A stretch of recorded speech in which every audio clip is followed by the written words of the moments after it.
On May 25, 1988, Richard Kuklinski was convicted of multiple murder and sentenced to life imprisonment. This ended 30 years of cold-blooded killing by a master criminal police called the Iceman. Richard Kuklinski is one of the most dangerous criminals we have ever come across in this state. He murdered by guns, he murdered by strangulation, he murdered by putting poison on victims' food. He did all of this at the same time while exhibiting a normal, placid family existence.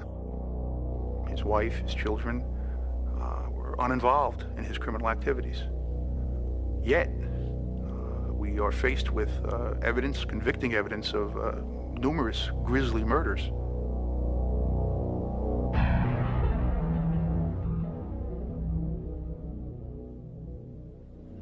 How many people have you killed?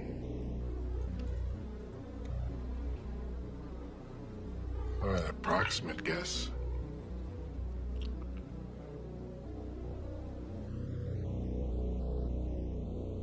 Approximate, we'll go with more than 100.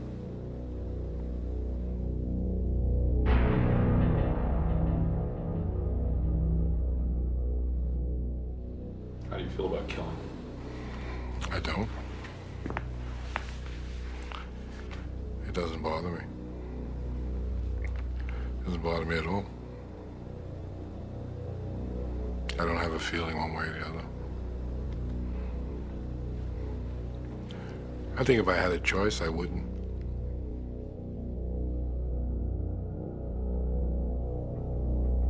The following program is based on 17 hours of an interview conducted under maximum security at Trenton State Prison. Law enforcement officials allowed our cameras unprecedented access in an attempt to uncover details of various unsolved crimes. It was also hoped that the interview would help to penetrate the mind of Richard Kuklinski, a mind made for murder. Richard, when you were on the streets, what kind of weapons did you use?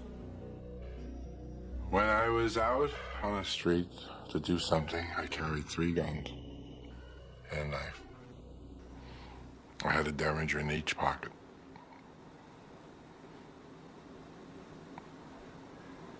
And a gun on my ankle, a bigger gun just in case, and a knife. And it all depends how it came about. Yesterday, that you used a shotgun. Some guy with a stoplight or something like that, or? I had a red light. We were following this fellow. I pulled up at a red light, came alongside him, and shot the shotgun, took his head off. He never saw the green light.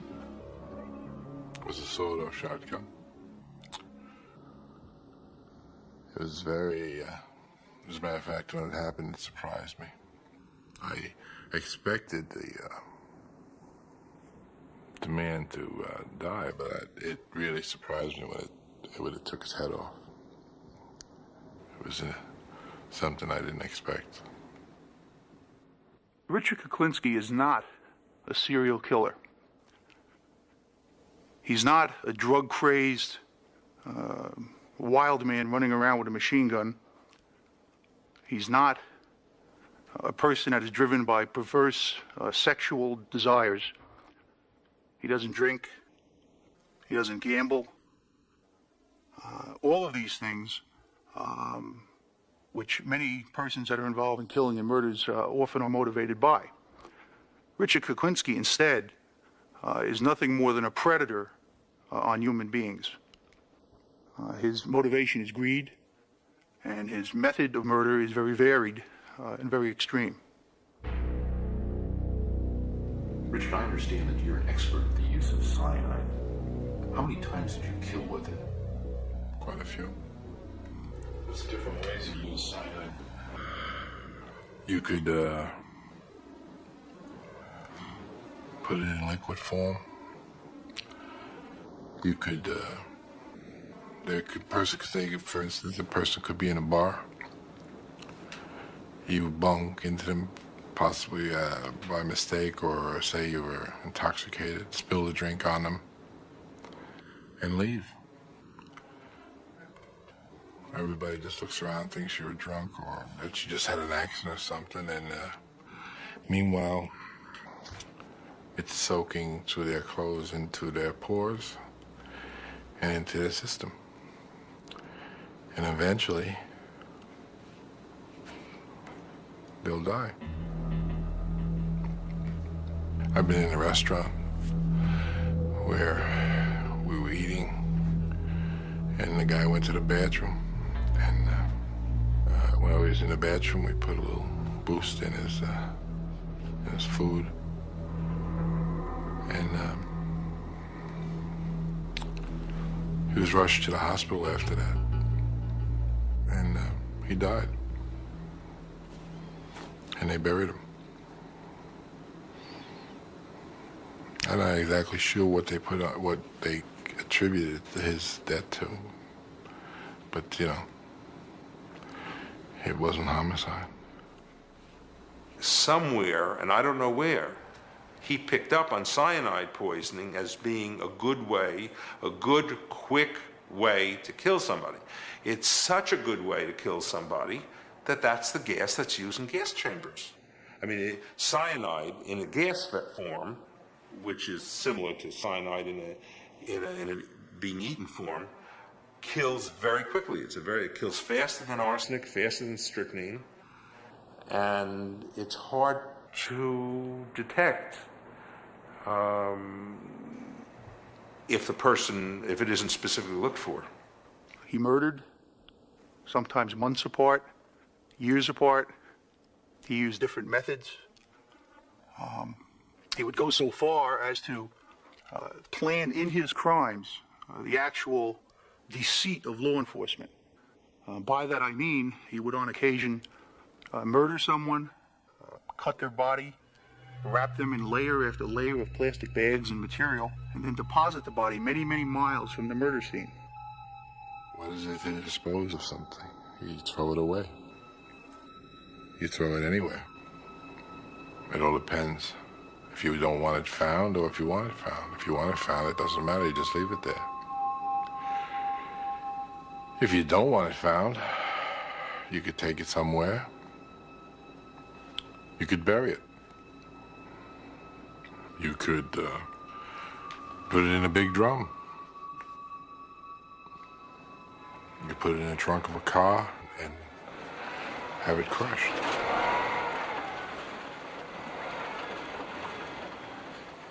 You leave it in town, you can put it on a park bench. I mean, you know, you can put it anywhere you want. They found a few people sitting on park benches, I'm sure. As a matter of fact, I know they have. Are there any murders that you committed that haunt you, that you just sort of, you feel and you... Nothing haunts me. No murders haunt me. Nothing. I don't think about it. That's why it's hard for me to tell you. In order for me to be able to tell you when something happened, I'd have to think about when. If I think about it, it would wind up hurting me. So I don't think about it. If I had a choice, and of course you has already said to me we all have choices. Maybe we do. At the time I didn't seem to have one. But if I could have, I would like to be different than what I am. I would have liked to have been different than what I was, yes. It would be better. It would have been better for me. I would have liked to have had a better outlook on life.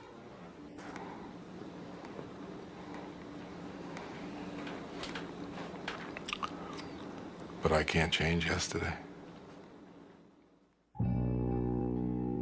Richard Kuklinski was born April 11, 1935, in a low-income public housing project in Jersey City. His father was a brakeman for the railroad, and his mother worked in a meatpacking plant. I didn't like my father, as he would beat me just because he felt like it, to get my attention, I guess. He would think nothing of coming in and smacking you. You know, basically. He'd just come in and give you a whooping for no reason whatsoever. And my mother was cancer. She would destroy everybody. She thought I took too long to do something. She didn't hesitate to give me a swat here and there. And she didn't just use her hand. She would hit me with a broomstick or something like that. It hurt. As a matter of fact, she broke the broom on me more than once. Richard's mother believed that harsh discipline at home should go hand in hand with a rigid religious education. I was raised Catholic.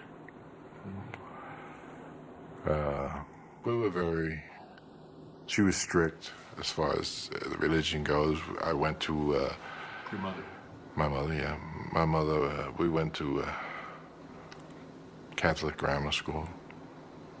And we were raised with the Catholic belief.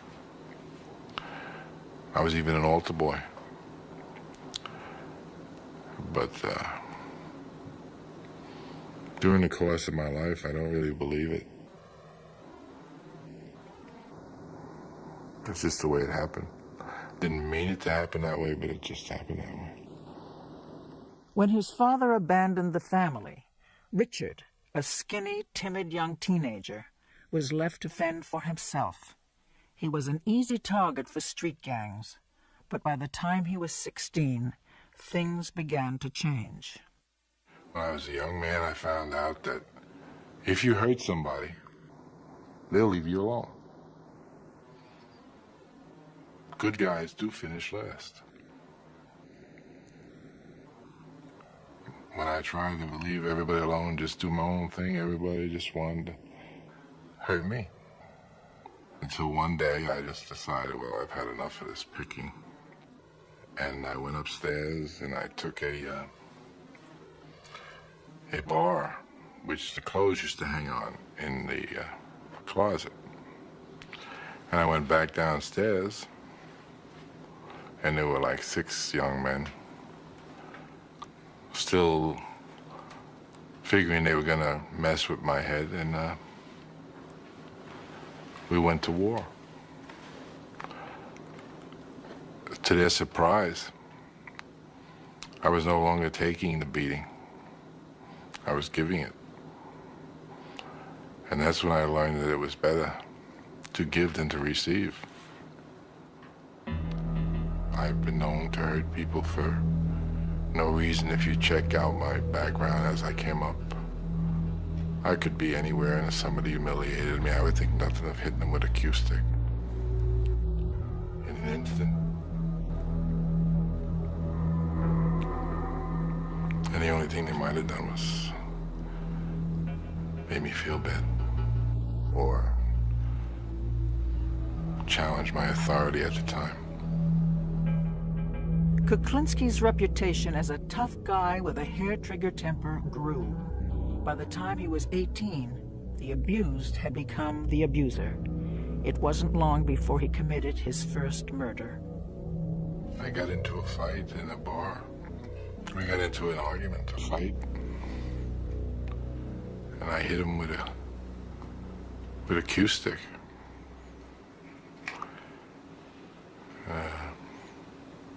A few too many times. And he died.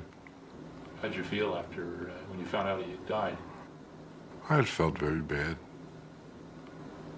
Very, very bad. I was upset. I didn't mean to do it, actually.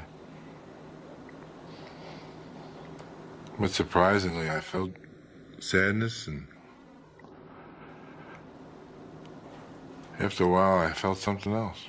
I didn't feel sad. It was sad along with some sort of a rush, that I had control, and if you mess with me, I guess it's, if you mess with me, I'll hurt you.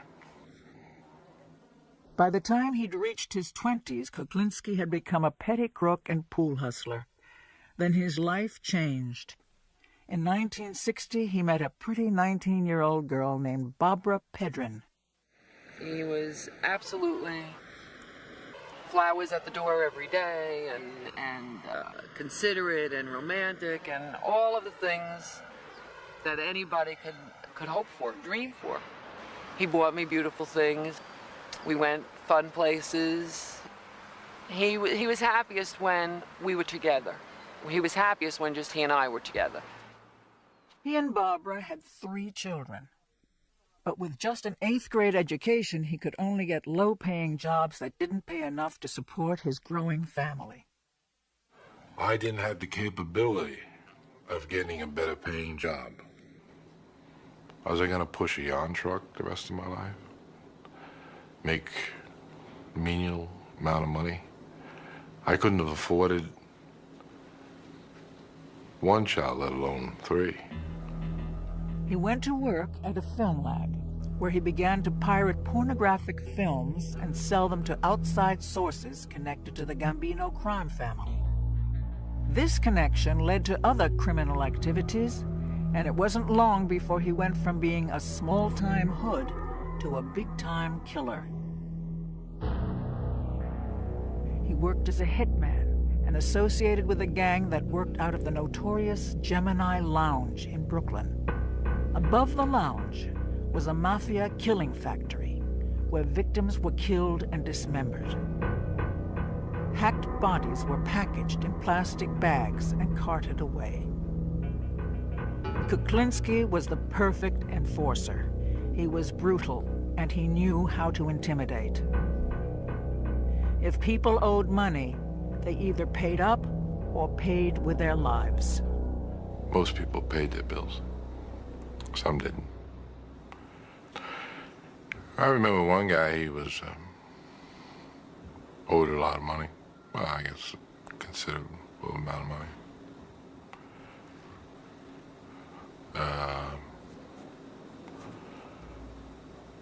He hid he thought he could hide behind the door. It was a nice door, expensive door. Anyway, most people don't realize that when you come to answer a door,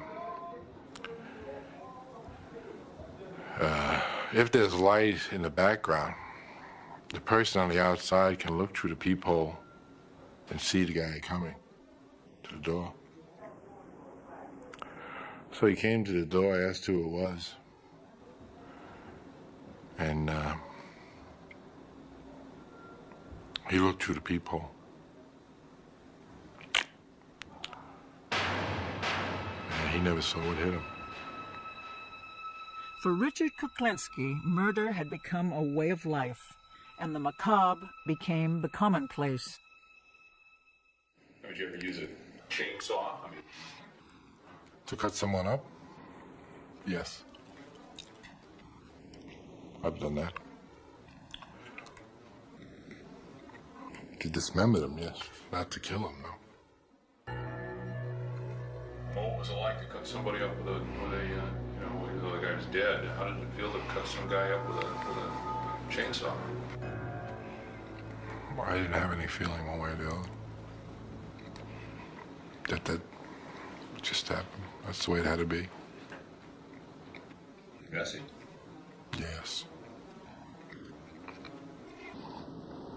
Yes, it was. Did it make you sick? No. I've had requests where the guy wanted the guy's tongue cut out. And he also wanted his tongue put in his rear end. So I believe there was a definite point he wanted to get across.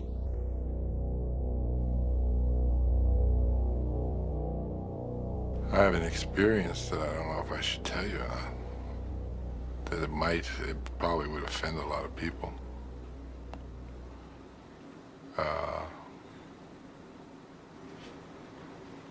I don't know. I don't think I should.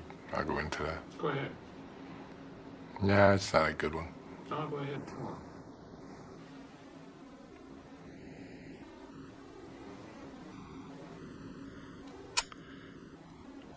There was a man, he was begging and pleading and praying, I guess.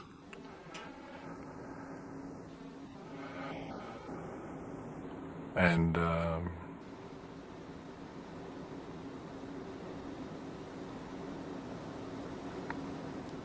he was pleased God and all over the place.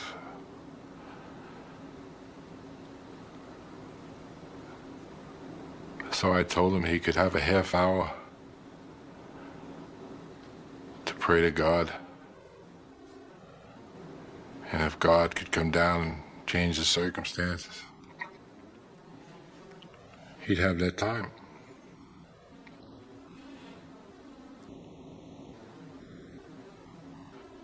But God never showed up. And he never changed the circumstances. And that was that.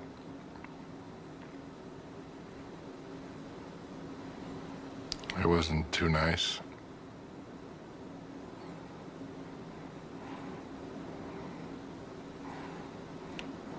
That's one thing I shouldn't have done, that one. I shouldn't have done it that way. By the 1970s, between his illegal activities and contract killings, he was becoming a wealthy man. He now lived in an expensive home in a middle-class neighborhood with his wife and 3 children. Richard, what did you charge for a hit? If I hit somebody, I wouldn't hit it for peanuts. I'd like to have some money. I say if I were to do somebody, I want at least 5 figures.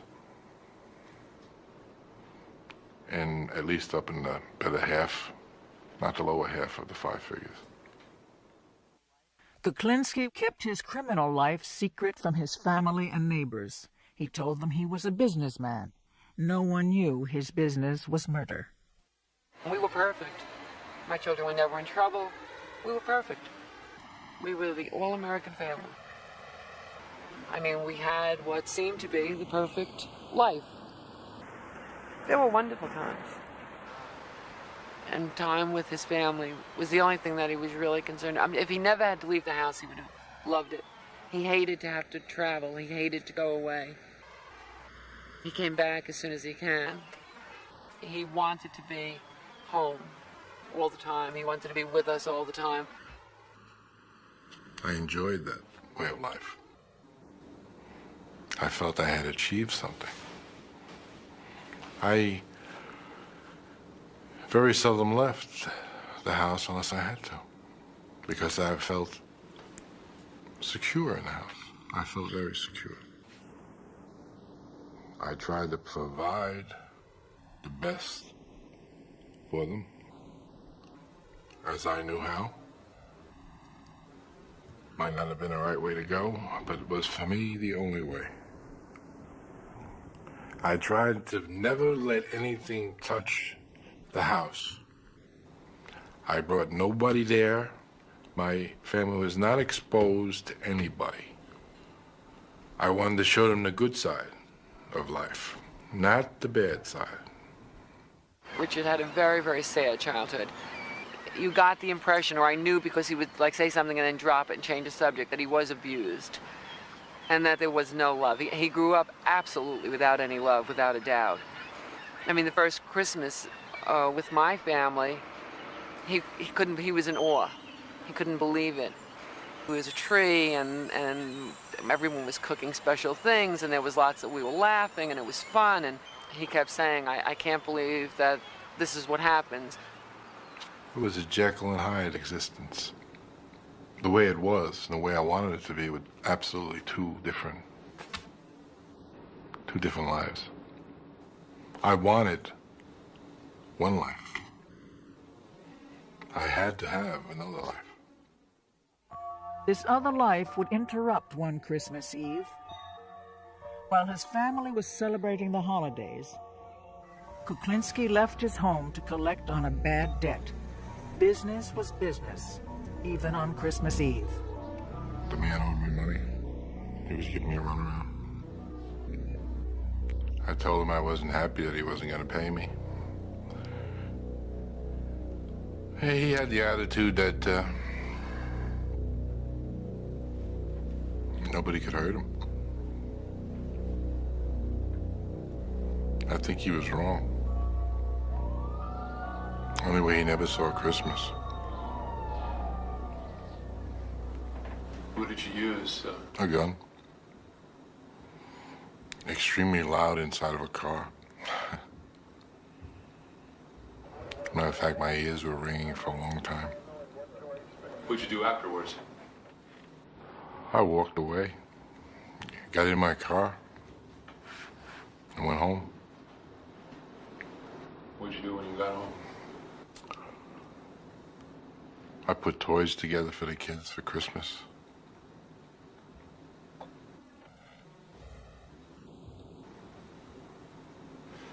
I saw the broadcast while I was putting the toys together that came down.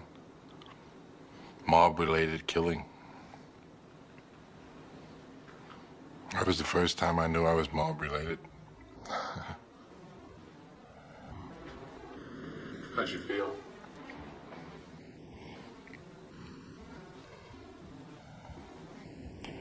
I was annoyed I couldn't get the damn wagon together. I never questioned him. And you just knew, don't do it. Don't ask. If he got up at 2 o'clock in the morning or during dinner and put on his shoes and walked out the door, you said bye.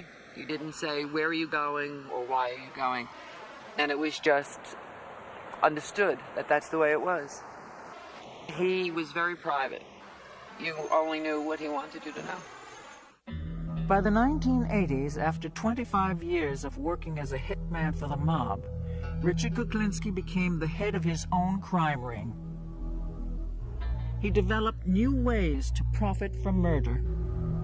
The case of Paul Hoffman was typical of the way he operated. On the afternoon of April 29, 1982, Hoffman arrived at a warehouse leased by Kuklinski. Like numerous victims of the Iceman, he had been set up for a phony business deal. Paul Hoffman was a pharmacist, and he was looking for a quick buck. He was out to purchase a drug called Tagament, which was at the time a wonder drug for ulcers. And he felt that if he could purchase a large quantity of this Tagament at a very low price, that he could indeed make a huge profit on that. And that was the alleged deal that he had with Richard Kuklinski. When Paul Hoffman showed up to buy the Tagament, he was carrying $25,000 in cash. He took the bag, door opened it, showed me a whole mess of money, a whole mess of cash. He said, "Look, I got the money right here." And he came back. He says, "What are we going to do? What are we going to do? How am I going to get this merchandise?"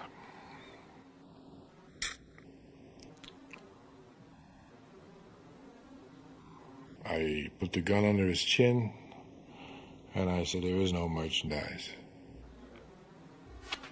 And I shot him.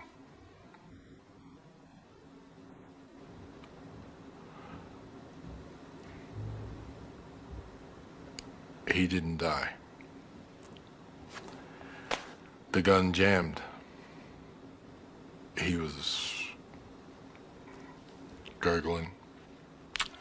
I had hit him. It was, blood was pouring out of his mouth.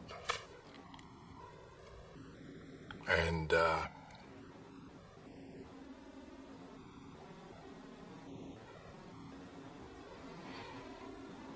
he was in I would imagine it looked like he was in a lot of pain. So there was a tire iron there. I took the tire iron and hit him with it, which knocked him out, and he died. I then took him and put him in a 50-gallon drum, put it on the side of a motel. It was behind Harry's corner. I listened to the people. I went in Harry's every morning. The thing was there for a long time. I looked at it every day. It was there. I went in Harry's every day. One day it was just missing. Continued to go in Harry's to see if anything was said about it. Nothing was said. I don't know what happened to the drum. By the 1980s, Kuklinski was involved in narcotics, pornography, arms dealing, money laundering, hijacking, and contract killing on a worldwide basis. He was also pressing 50 and getting tired. He started to make mistakes. He began to leave traces, and law enforcement officers who had suspected him over the years began gathering evidence. Kuklinski would protect himself by killing anyone who could testify against him. On December 27, 1982, a body was discovered at the York Motel in New Jersey. The body was identified as Gary Smith, 37. Smith had been given cyanide and then strangled to death. This was the first of many mistakes Kuklinski was to commit. Gary Smith was found under a motel bed in New Jersey, as I recall, where some 20 people had used the room in 5 days and nobody had realized there was a rotting body underneath it. The body was found in a decomposed state. It was very hot weather. Smith would have not been identified as a murder victim if he had died only of the cyanide. If the cyanide had worked and he had died, and he didn't need to be strangled, that ligature mark around the neck wouldn't have been seen, and he would have been possibly a drug addict overdose, or lots of other things of a non-homicidal nature would have to be considered.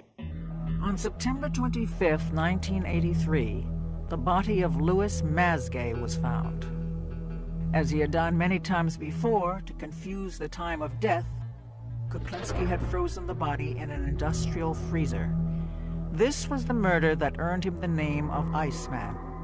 This murder was also his second deadly mistake.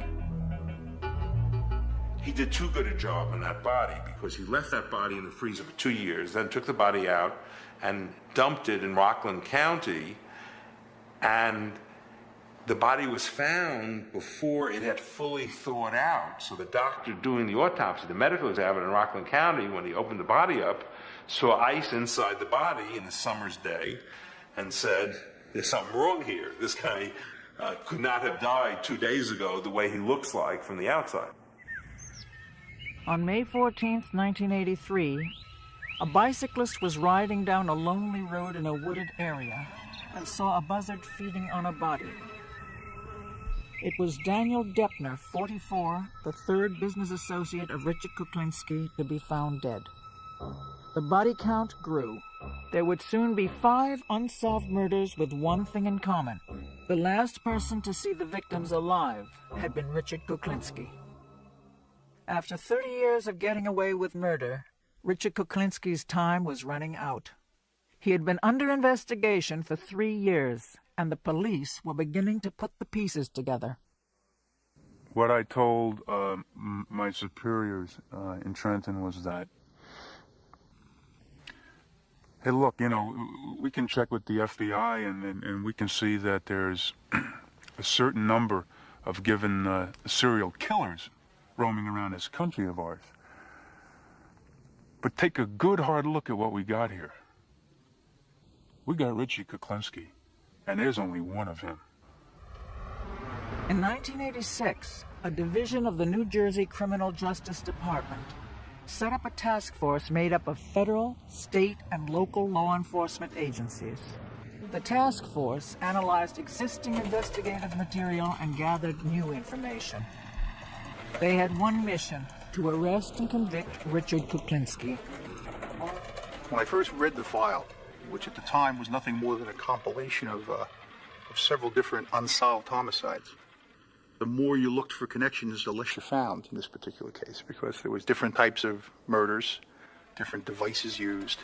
The final method that was used was, in fact, the introduction of a undercover federal agent, Dominic Polifrone, who was able to win Mr. Kuklinski's confidence and was able to record conversations where he detailed his participation in these murders. I portrayed myself as a hitman.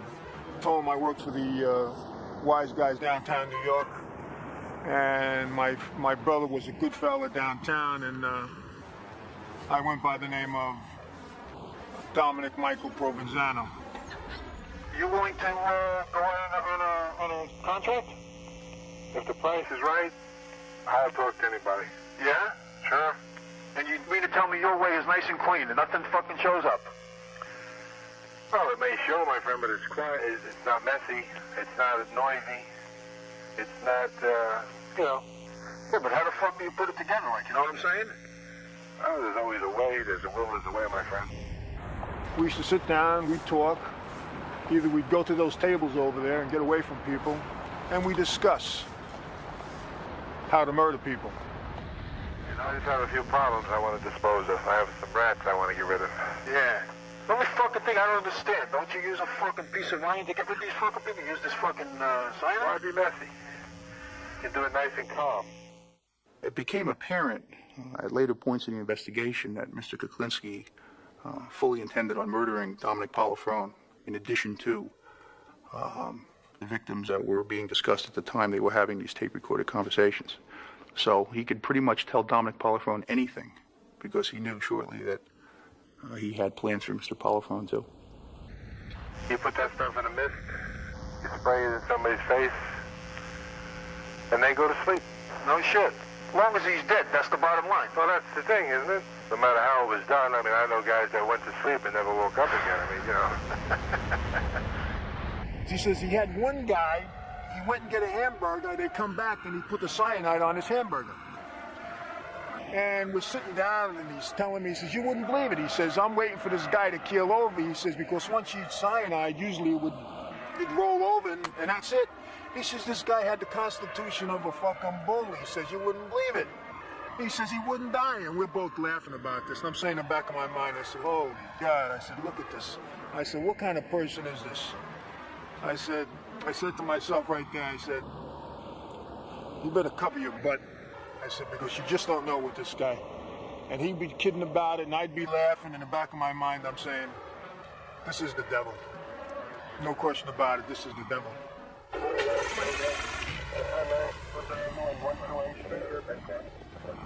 On December 17th, 1986, the Special Task Force set up a roadblock and arrested Richard Kuklinski outside his home in Dumont, New Jersey. They felt they had all the evidence they needed for a conviction. The whole road was blocked off with cops. Local police, state police, Division of Criminal Justice investigators, county personnel.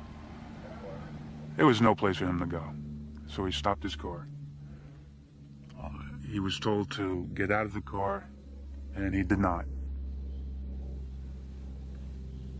So he was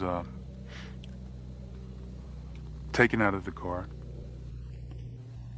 and he was placed face down on the street in a position where we thought we were safe. And then I handcuffed him. That guy's big. I did everything I could to get one click on the handcuffs. And later on, I tried to put leg irons on him, and there's no way they would go on. They just wouldn't go on. Law enforcement authorities have arrested one of the most notorious contract killers in state history. A self-employed Bergen County man is behind bars, charged with 5 murders, and prosecutors are investigating his involvement in dozens more. Don't worry. Unnecessary. These guys watch too many movies. He is such a cold-blooded killer, they call him the Iceman. After being convicted of 2 murders, he confessed to 2 others in court today. I shot George Malvin 5 times. Louis Masgay on July 1st, 1981. I shot him once in the back of the head. When the judge asked him why he had killed the 2 men, Kuklinski replied, It was due to business. Dominic Polifrone's tapes had nailed Kuklinski, but in court, the Iceman greeted the undercover cop with a smile. He seemed to be quite cheery about saying hello to you. Well, I reciprocated. The only thing is, I'm going home, and he's going to a different environment at the present time.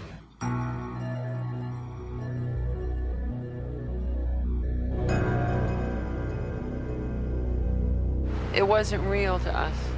We just had a hard time dealing with what was in the press. And I kept saying, no way, and I don't believe it. And then when I actually heard his voice, you know, in court, it was very hard to believe that he talked like that. It was very, very difficult to believe. I've done it always. As far as you've known or heard, there isn't too many things I haven't tried. No matter how it was done, I mean, I know guys that went to sleep and never woke up again. I mean, you know.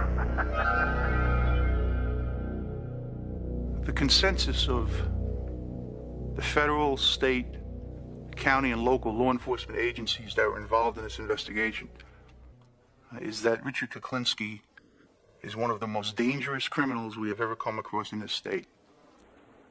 Further, it's our feeling that he is of such a diabolical, methodical type of killer that it's very possible that when all is said and done, we still may never know how many people he has actually killed. What Richard has been accused of and found guilty of and spoke to you about goes against God and man. I have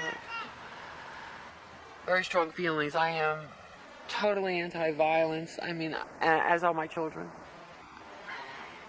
And I can't make those wrongs right. I can't make them right in my own mind.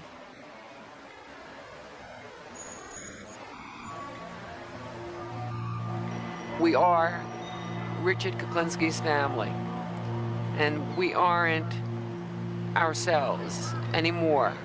We're Richard Kuklinski's family.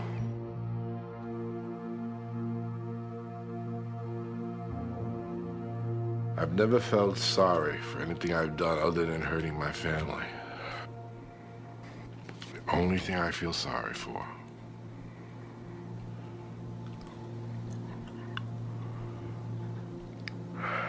I'm not looking for forgiveness, and I'm not repenting.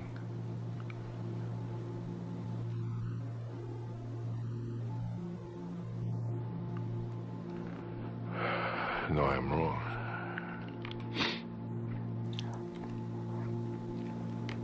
I'm wrong. I do want my family to forgive me. Oh, boy. I'm gonna make this one. Oh, shit. This would never be me. This would not be me.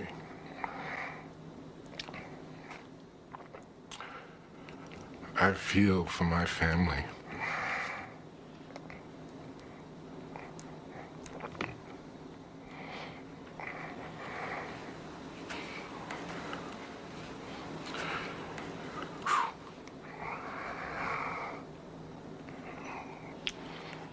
You see the Iceman cry.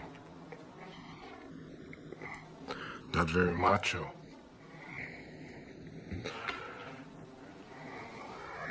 But I've hurt people that mean everything to me.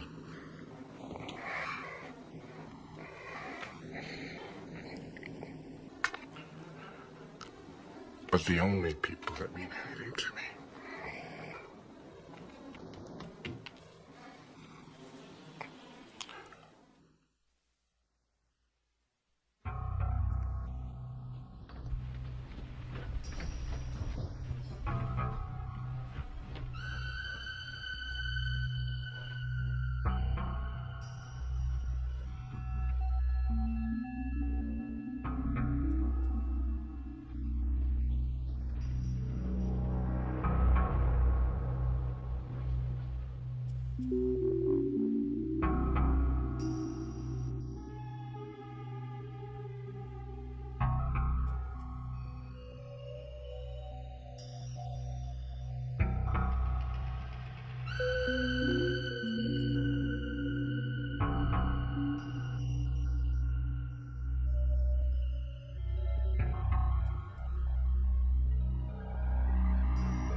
I would move heaven, hell, and anything in between to get to you. You wouldn't be safe anywhere if I was manager. And that's not bull, Dip, that's truth. I've went up against people. You could pull a gun on me, and if I'm mad at you, I'm coming forward.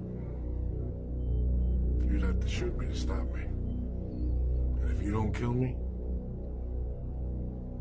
you're stupid. So next time you see me, I will kill you.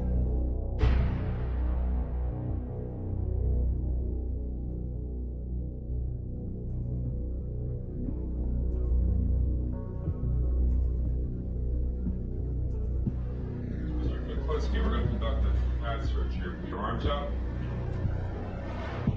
In 1991, Richard Kuklinski, a contract killer known as the Iceman, was interviewed by HBO for an America Undercover special. How many people have you killed?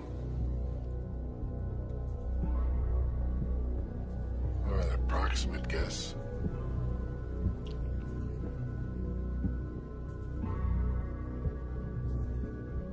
Approximate, we'll go.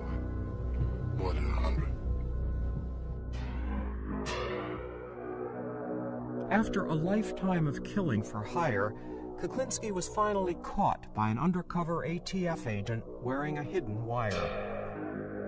You willing to go on a contract? If the price is right, I'll talk to anybody. Yeah, but how the fuck do you put it together, like, you know what I'm saying? Oh, there's always a way, there's a will, there's a way, my friend. Richard Kuklinski is one of the most dangerous criminals we have ever come across in this state. He murdered by guns, he murdered by strangulation, he murdered by putting poison on victims' food. He did all of this at the same time while exhibiting a normal, placid family existence. His wife, his children were uninvolved in his criminal activities. Yet, we are faced with evidence, convicting evidence of numerous grisly murders. In 1986, the ATF and the New Jersey Organized Crime Task Force set up a roadblock outside Kuklinski's home. It took 5 men to bring down the 6'5", 300-pound killer and force handcuffs on him. The Iceman's career as a master criminal was finally over. Richard Kuklinski knows he will never get out of jail. With nothing left to lose, Kuklinski reveals new secrets about the years he spent as a contract killer for the Gambino crime family, and tells what happened in his life that turned him into a man law enforcement called the Iceman. I hated my father.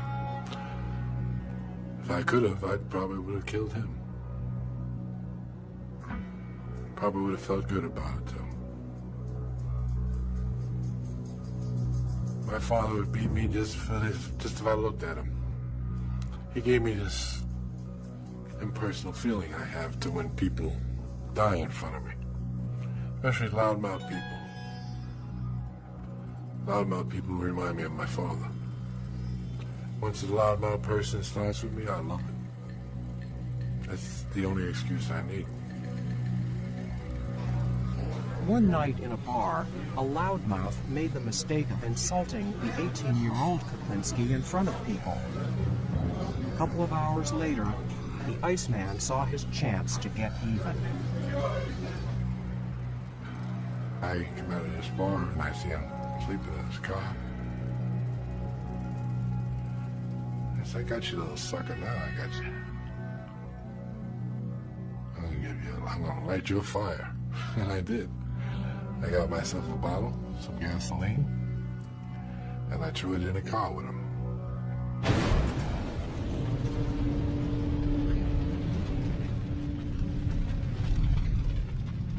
And he was screaming and yelling and burning, and the car burned. And I could smell him.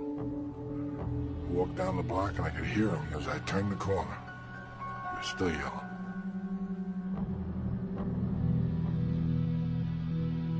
This was a personal thing, yes. This was a guy I disliked. What did he do to you? He made me mad.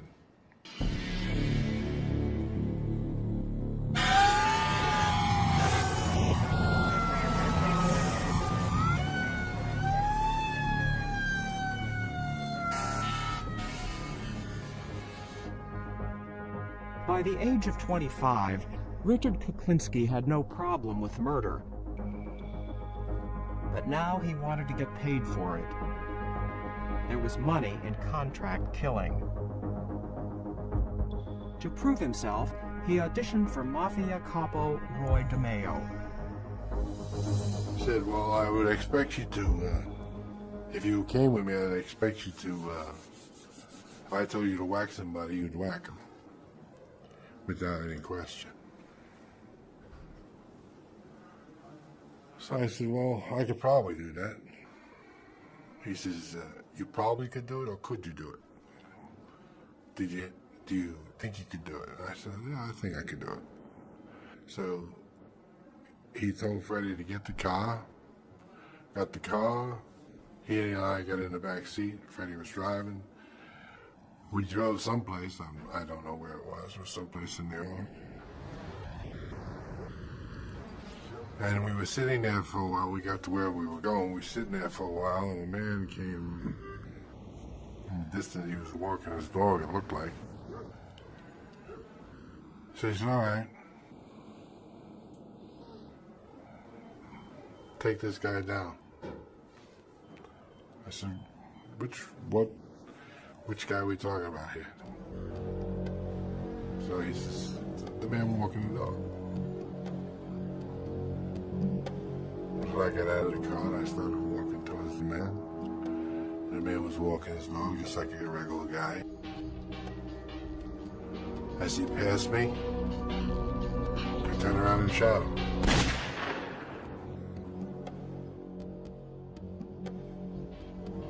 Freddie and Roy pulled up in the car, I got in the car, and we drove away. And that is how I got involved with Roy, with doing things like that.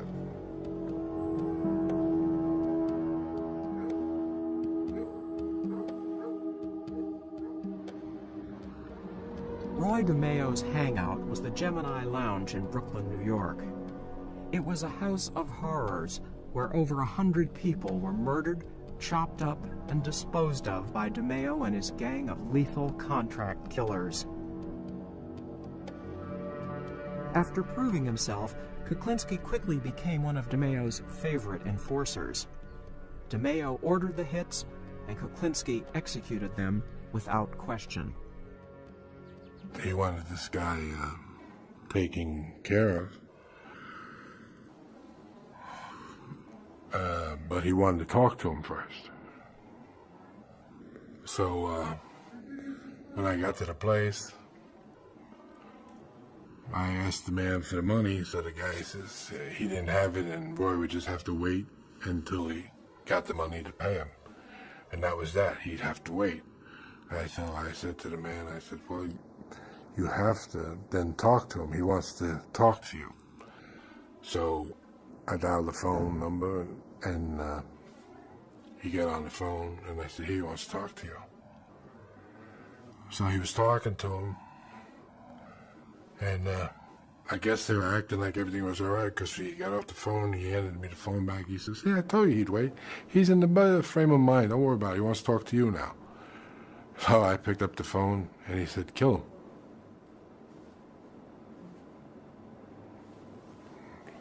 So I shot him. Hung up the phone and walked away.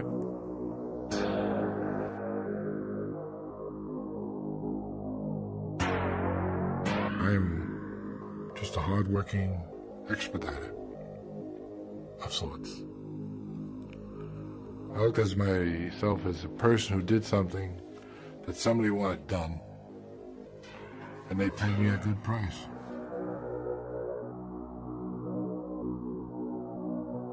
In the early 80s, the Gambinos were feeling the heat of an intense investigation, which reached as high as their boss, Paul Castellano. As the pressure from law enforcement grew, the family began to worry about potential witnesses. One in particular presented a major problem. His name was Peter Calabro. The family ordered a hit, and Kuklinski was given the contract. On March 14, 1980, Kuklinski drove for hours on a snow-covered road in Saddle River, New Jersey, waiting for a call to come through on his walkie-talkie.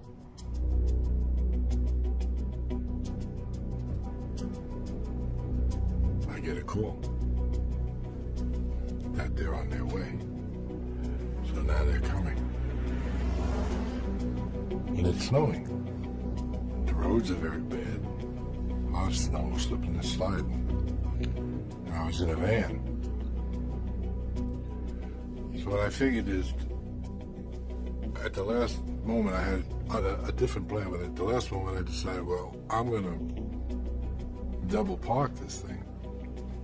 This will give me the edge because this will make him have only one way to come by, and that's he has to come right by this van. And I go to the back of the van, and I go out the back door. I take the shotgun with me, of course. So I kneel down, and I look under the van, so I can see where he's approximately at. So I watch him come up to where he's almost in the front of the van, and I stood up. And as he's going by the van, I fired.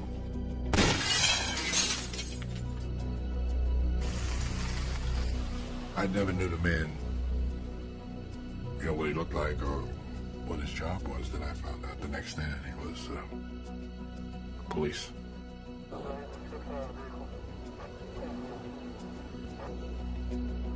But had I been told to do him anyway, and I knew it was the police, I most likely would have done it anyway. I don't think I would have said no. Kuklinski had killed a cop who had gone bad, selling information to the Gambinos. A cop who was eliminated before he could turn state's witness. For Kuklinski, contracts like the Calabro murder were strictly business. They gave him the money he needed for his family. The Iceman was leading a double life. He lived on a quiet street in Bergen County, New Jersey, surrounded by neighbors who had no idea they were living next door to a Mafia hitman. He was determined that no one, not even his own family, would ever find out who he really was. I never questioned him, and you just knew, don't do it, don't ask. If he got up at 2 o'clock in the morning or during dinner and put on his shoes and walked out the door, you said bye. You didn't say, where are you going or why are you going? And it was just understood that that's the way it was. I was the happiest when I was with Barbara. Never involved in anything I ever did. Never told her anything I did. If I did, I probably would have shocked the pants off her. She knew I had a violent temper, and I did have a violent temper. But I don't think she thought I would go as far as I did go.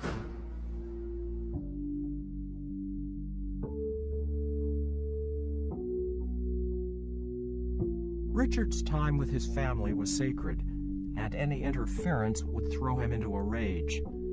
It made him even more angry if it happened during the holidays. This fella, he owed me about $1,600. So here we come Christmas Eve. And I go there and he says, nah, come with me, we'll go out, we'll have a good time, we'll party, we'll meet some broads with this, that, and the other thing. I said, no, I would really like the money. I gotta buy something, and he gave me a story, a bull story. So I left there. I was a little bit upset. Got on the bus, went home.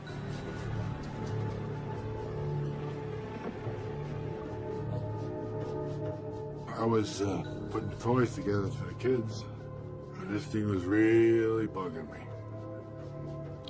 It was annoying me. It was just making my whole disposition bad. So it just occurred to me, this is bullshit. It was Christmas Eve, after midnight. His family was sleeping. Kuklinski got in his car and drove to New York City. I went to the bar. They told me he just left and he was parked a couple blocks down in the parking lot. I believe the parking lot was closed, but he was parked in there.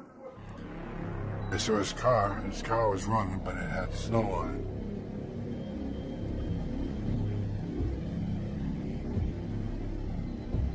it. So I knocked on the door, and he said, "Hey, how are you? Glad to see you. Come on, sit down." So I go walk around the passenger side, sit down, talking to him. I said, "Look, I really need the money." I said, "You know, it's not right. You just been playing me like a fool here." I had this pistol in my hand, and he just was annoying me to no end with his babbling. And he was just going on and on. And I fired. And I couldn't see a damn thing because there was snow on the windows. And when that flash went off, I just had spots before my eyes. My ears were ringing because the noise inside the car when the gun went off. I couldn't hear, couldn't see. Then I panicked, because now I don't know what's going on. Anyway, I had caught the guy in the temple, and as he moved back, the second shot caught him under the chin. Only about the time I could see, I reached in the man's pocket, and he had a roll of money. I took my $1,600 off him, put the rest of the money on it. That was his in his pocket. Got out of the car, and walked away. And that's what had happened one Christmas Eve in New York City.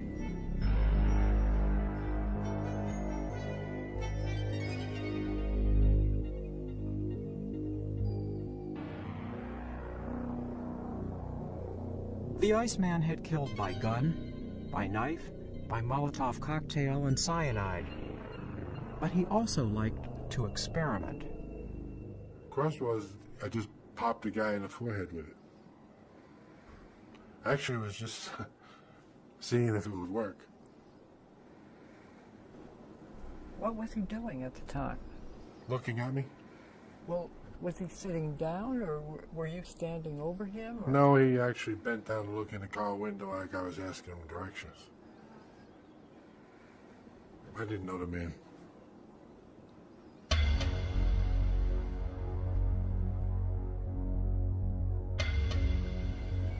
Was this a contract murder, or was it something out of anger, or was it a personal thing?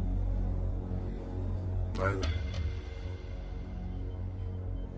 What was it? I just wanted to see if this thing would work. You mean you're experimenting on somebody? Right.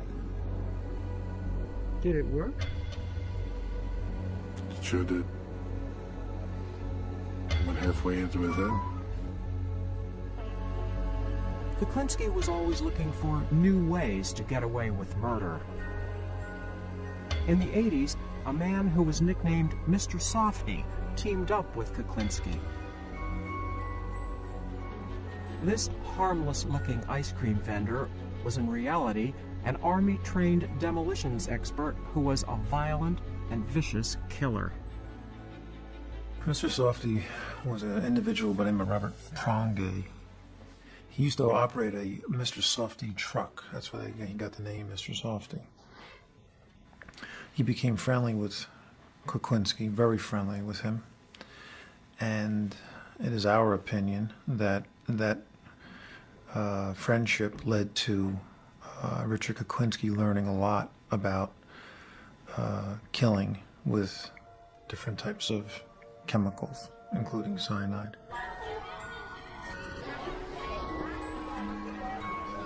He taught me a lot, basically, but he was extremely crazy.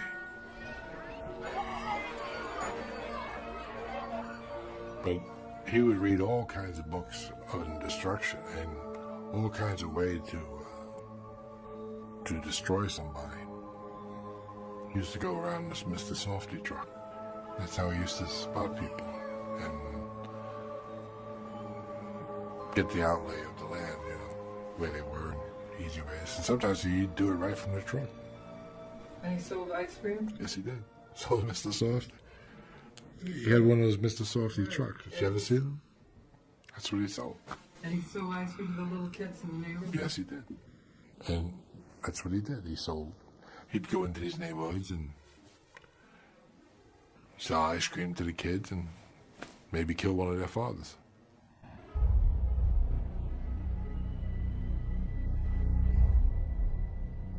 On August 9th, 1984, Mr. Softy was found dead, hanging out of the driver's side seat in his Mr. Softy ice cream truck.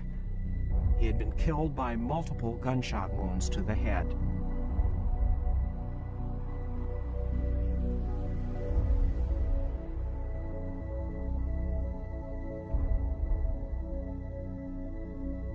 I think Kuklinski killed him because he used him for his information. He used him for his knowledge.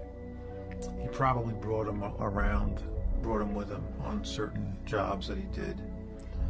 And it was time for the boss to make the decision that he didn't want any more loose ends. He may have said something the wrong way to Richie.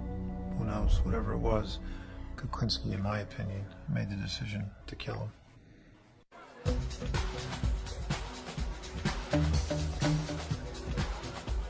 After Prongay's murder, Kuklinski was hired for a dangerous contract no one else would touch. It was here in a crowded discotheque that the cyanide killing techniques learned from Mr. Softy paid off. Couldn't get to this person. He was in a disco. So I was really in a bad way because there was a time schedule involved. And I happened to be watching these people, and there was a couple of gay people dancing and whatever, and nobody was paying them no mind whatsoever. They were walking anywhere, going anywhere, because people basically don't look at gay people. But the idea came to me, yeah, try to act gay, but how in the hell am I going to get by? A 300-pound gay man. I mean, you know, that's a little bit far-fetched. So I went to the extreme of far-fetched. I got this loudest costume you'd ever want to see on. I mean, I went full-blown gay person. Of course, maybe the other gay people are going to be pissed off at me, but I'm not saying anything bad about them. But I got this canary yellow sweater and these bright pants, and I got these elevated shoes, which I'm told to be good. I got these thing shoes on, and I acted like a full-blown gay person. I mean, and I got on this thing, and I'm doing this like dancing bit, and I get onto this thing, and they got these lights, and I hate those lights, by the way, those strobe lights. Man, I hate those lights. You can't see good with them lights. It messes up my eyes. So anyway, I'm trying to get close to this guy. So I'm doing this crazy thing. I'm acting real swishy. I guess that's what you would call it. And I get up close to this guy. And I bump into him. But everybody's bumping into everybody.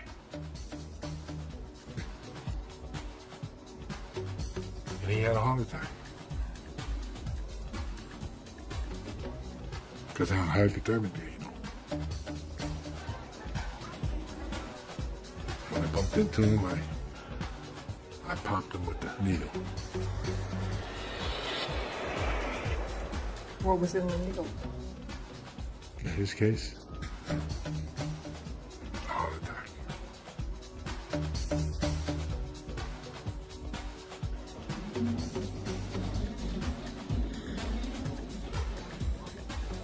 There was no doubt that Richard Kuklinski was a stone-cold killer, and most people thought that's why he was called the Iceman.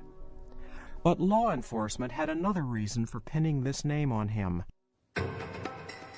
They called him the Iceman because, to confuse the time of death, he would take his victims and put them in a freezer for long periods of time.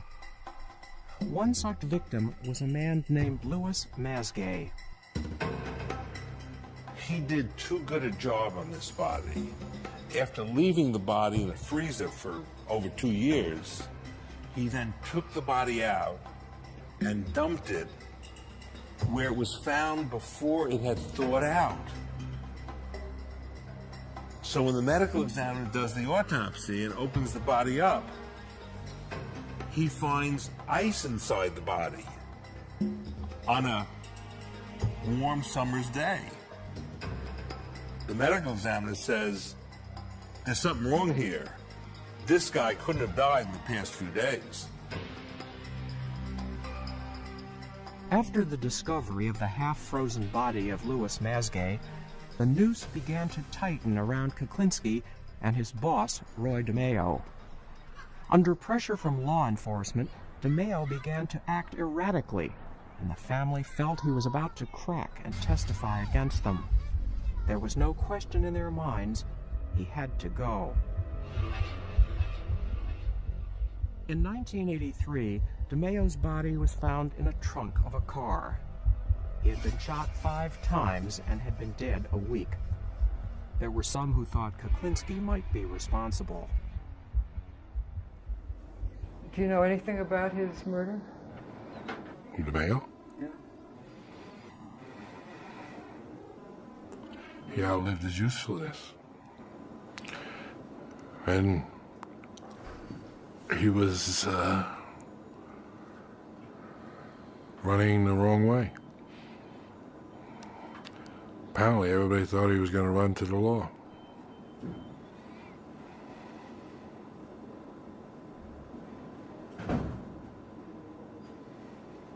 What did you feel when he was killed? What did you feel about it? I was all broken up over it. I got a bridge for you, too, I want to sell you. What? I got a bridge for you, too. I want to sell you a bridge. I wasn't broken up over him. That was my attempt at levity. But I thought at the time it couldn't happen to a nicer person. If somebody had to die that day, it was a good day for him to die.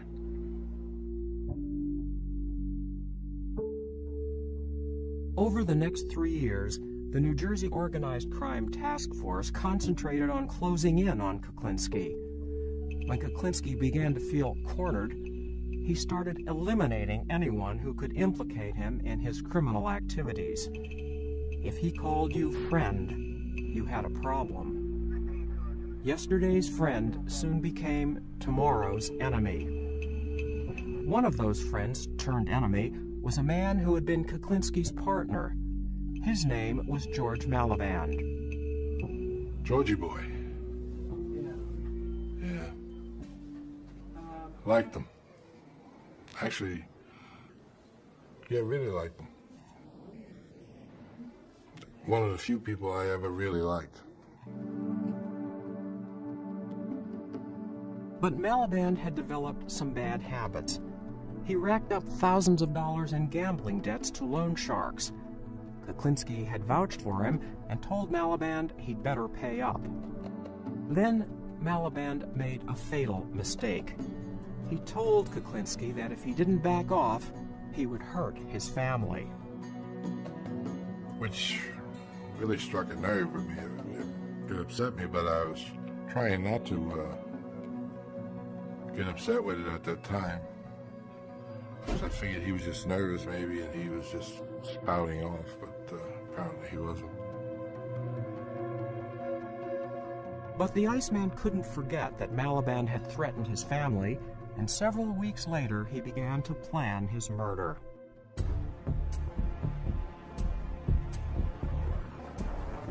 We got in the van, and I said, George, you really sincere with the fact that you had hurt my family and to get back at me? And he said, that's the only way I could get you. I could get over on you, get you to do what I wanted you to do, is to hurt your family. I said, but that's a stupid thing to say, George. I said, knowing how badly or how sincere I am about my family, I said, for you to say something like that, you must realize you're going to make me mad. He said, no, you won't be mad. He said, because you'd be afraid that something would happen to your family. I said, well, you're very wrong about that, George. I said, because I'm going to put a stop to that. As a matter of fact, I'm going to put a stop to that right now. I shot him 5 times. I could see them entering, because he was right here. He was sitting in the van, I'm in the driver's seat, Georgie boy was over here.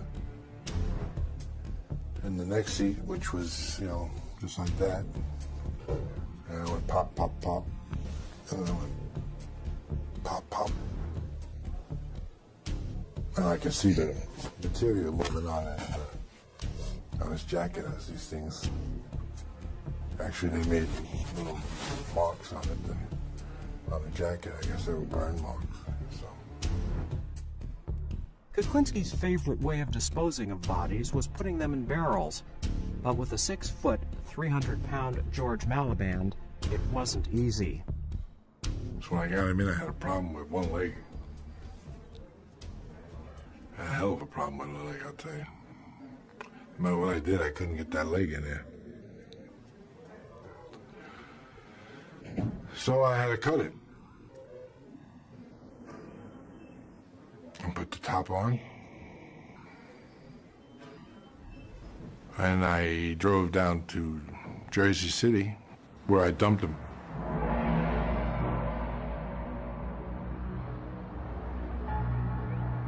The next morning, a passerby noticed a dented steel drum turned over on its side. When he walked over to get a closer look, he saw a pair of legs, one of them bloody and hacked. The body was George Maliban. Police knew Kuklinski was the last person to see him alive. The New Jersey Organized Crime Task Force now had just one mission: to gather the evidence to arrest and convict Richard Kuklinski. The final method that was used was, in fact, the introduction of a undercover federal agent, Dominic Polifron, was able to win Mr. Kuklinski's confidence and was able to record conversations where he detailed his participation in these murders. I portrayed myself as a hitman. Told him I worked for the wise guys downtown New York, and my brother was a good fella downtown, and I went by the name of Dominic Michael Provenzano. I've got a few problems I want to dispose of. I have some rats I want to get rid of. Yeah. The only fucking thing I don't understand, don't you use a fucking piece of iron to get rid of these fucking people? Use this fucking cyanide? Why be messy? Get there nice and calm. The tapes made by the undercover agent had nailed Richard Kuklinski, and his career as a contract killer was finally over. At his trial, his family learned for the first time that they really didn't know the Richard Kuklinski who was also capable of being the deadly Iceman. Richard Kuklinski is now serving multiple life sentences in New Jersey State Maximum Security Prison. Ironically, his younger brother Joey is also serving a life sentence in the same prison. When Joey was 25, he was convicted of raping and murdering a 12-year-old girl. After he strangled the girl, he dragged her body over 2 adjoining rooftops and threw her and her pet dog to the street 40 feet below.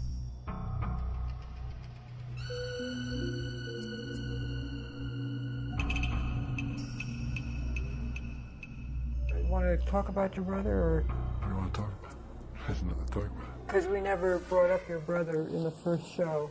You want to talk about him? We'll talk about him. He's been here for 25, 7 years, something like that. He's been here a long time. 25 years, I think.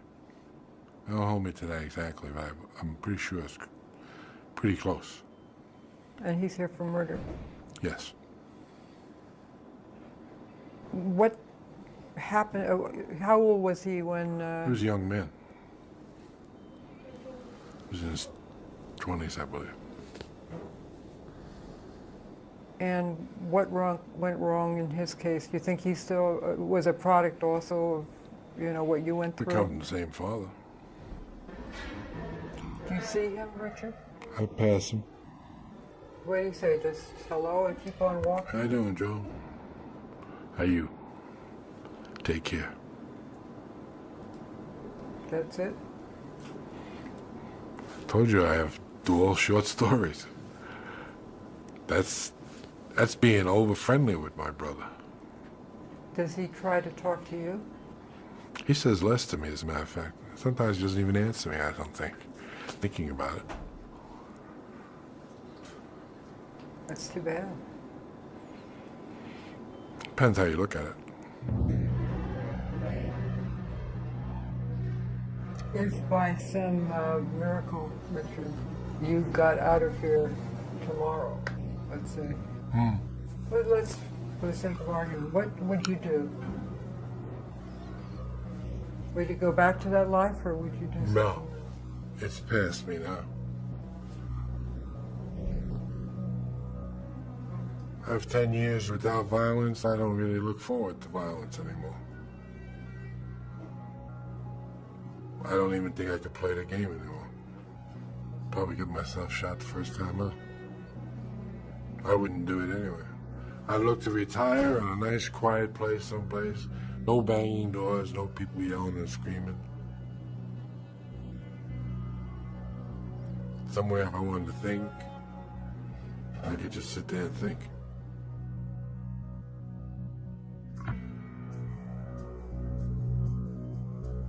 Is there anything you wouldn't do, Richard, for a contract murder? Yes. What wouldn't you do? I wouldn't kill the child. And most likely wouldn't kill a woman.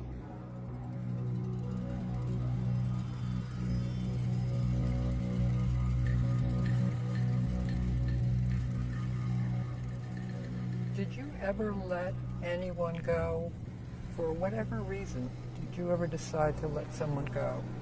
Yes.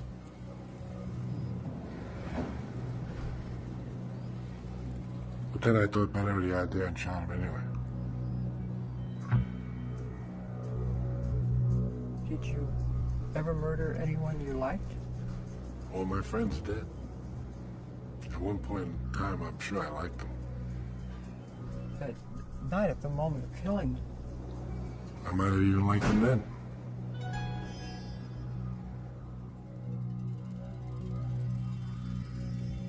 Honor among thieves? There's no such thing.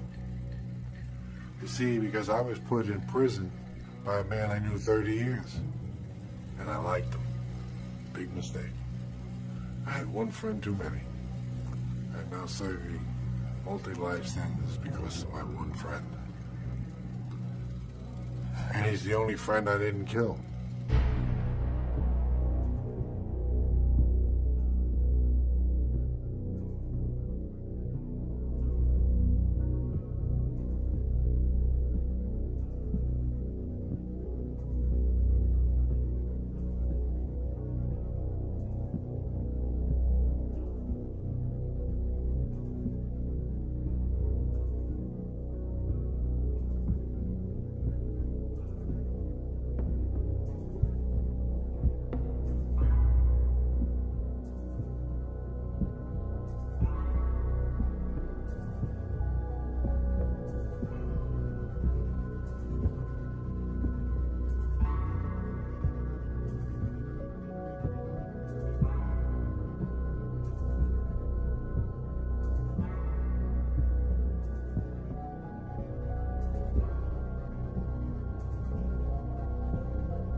or the scuttlebutt. Let's put it that way.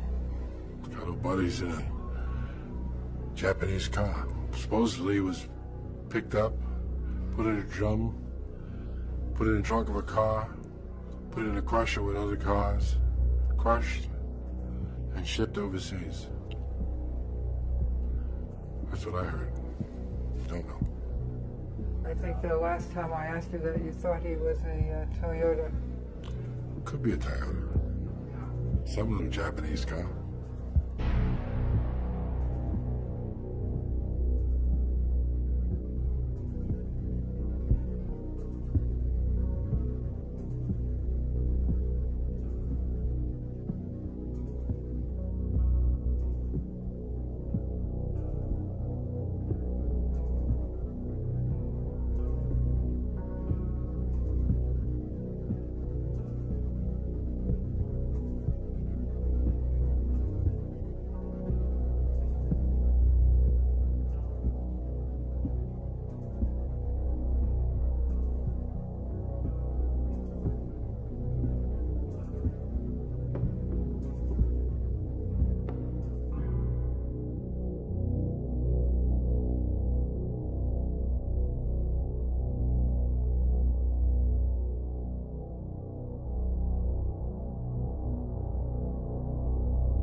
Now, log on to HBO.com and find out more about this documentary and others in the award-winning America Undercover series.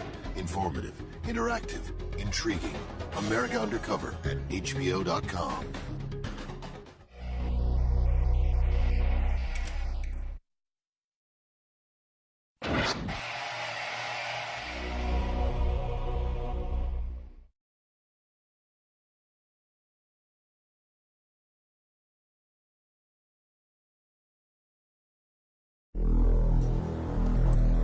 In two previous HBO programs, Richard Kuklinski, known as the Iceman, who is serving multiple life sentences, answered many questions about his brutal, cold-blooded killings, solving many cases. But the unanswered question remains, why? I was a person who able to hurt somebody at any given time with no remorse.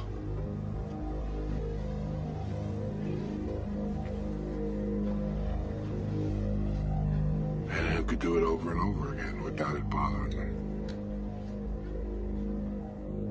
Did you think of yourself as an assassin?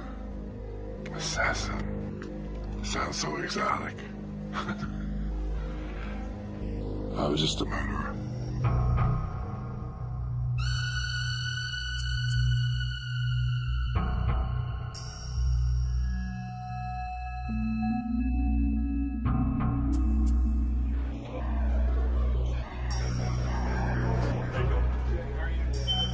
In July of 2002, HBO invited Dr. Park Dietz, a world-renowned psychiatrist and consultant to the FBI, to search for an answer to the mystery of the twisted criminal mind of Richard Kuklinski. With the Iceman's cooperation, Dr. Dietz spent 13 hours over 4 days talking with him to try to understand this human killing machine. If I understand you correctly, you're positive you killed more than 50 people. And you think you probably killed more than 100 people. Definitely. Sure of that one. Definitely. But not sure it's more than 200. I wouldn't say definitely to that. Maybe yes, maybe no. I would say less than 200 people. Well, you tell me. It's not less than 200 people. You killed more than 200 people. Sure. Yep. I killed, basically, more 100 people when I was a young man. Before I even knew anybody. Too much. One part of my life, I killed people for nothing. Just for somebody to look at me wrong, I would kill them. Stab them, shoot them. You tended to shoot people up close and personal. Definitely. I wanted to tell them just before they left. I wanted to say goodbye.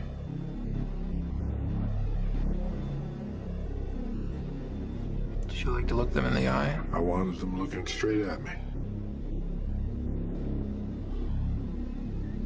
This was a long way away.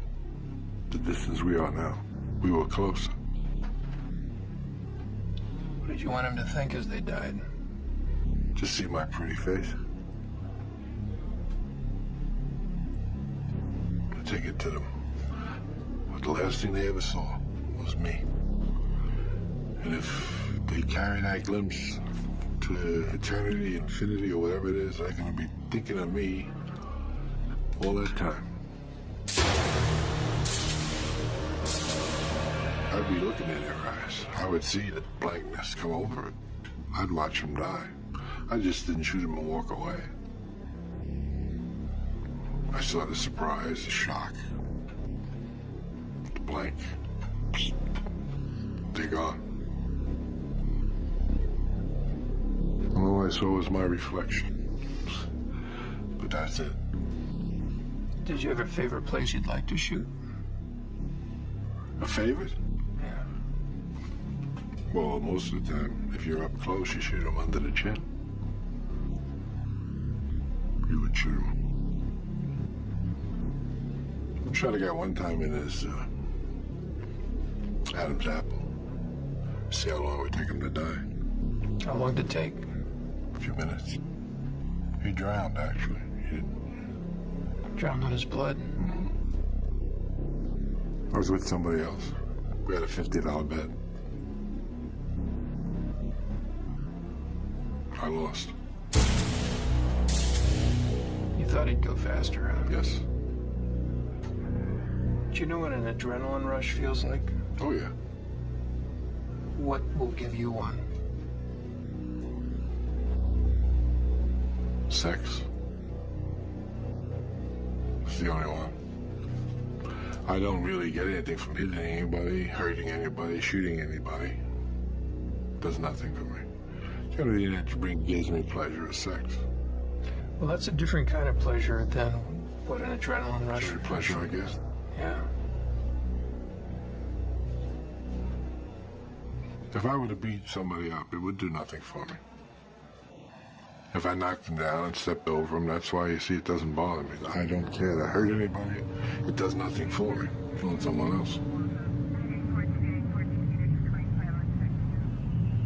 But you could never get a feeling out of it. I never got one. It was disappointing. That's when I figured I must be crazy. Because I figured someone should have some kind of a feeling. Something. The Iceman sessions with Dr. Dietz reveal that even at the age of 10, Richard Kuklinski was already showing signs of pathological behavior. How were you with animals at that age? Deadly. Cats, dogs. Cats, dogs. I used to tie two cats' tails together and throw them over a clothesline and watch them rip each other apart. How long does it take? Not long. Do they both die? I don't know. I never stood around to see the final thing. I would say eventually they both died because they were both pretty well tore up. Gotta be noisy. It was quite noisy. What else would you do with cats? Well, we had the incinerator in the projects there. So I threw a cat in the incinerator. Then I threw a book of matches in there. And through the door, I watched the fire get bigger and bigger, and this cat was running around, trying to get away. Eventually, the fire got too big for him, and he didn't run anymore.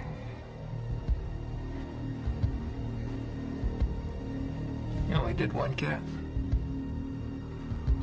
No. That was a pastime. Do they all behave the same way? Most, one almost got out the door. He almost jumped back up, came out the door, I threw him in.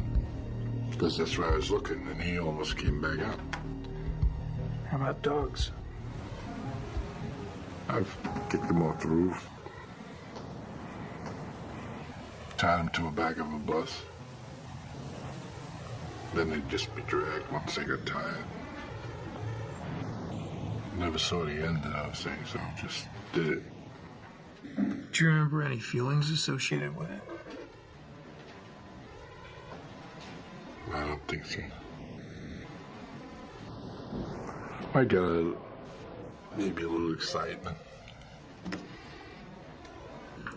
Most of the time, though, after that, I felt disgust that I did it.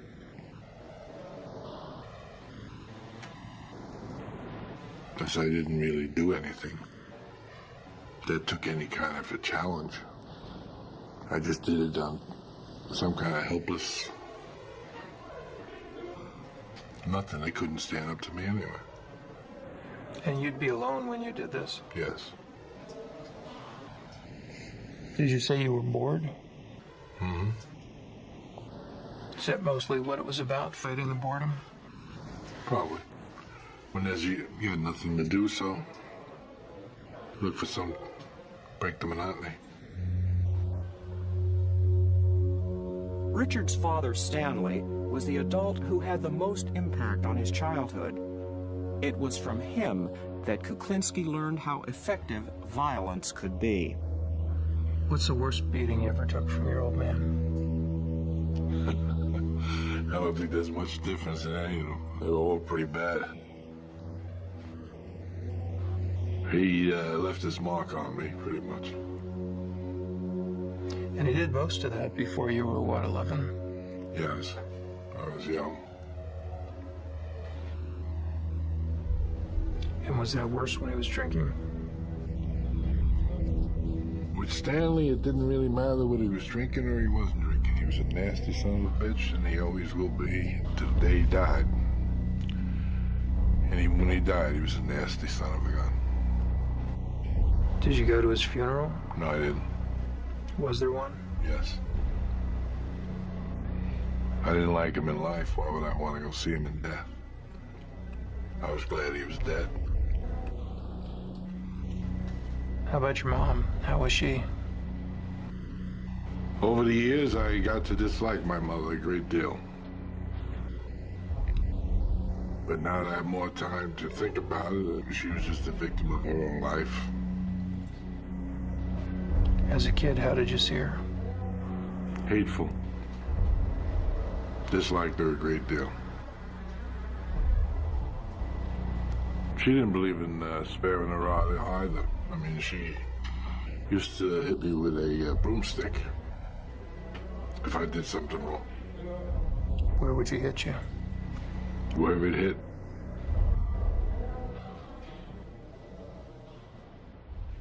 As Kuklinski grew older, he swore that no one would ever again treat him with disrespect. He held unreasonable grudges and would sometimes stalk his victims for days. How much would somebody have to humiliate you before you'd become obsessed with killing them?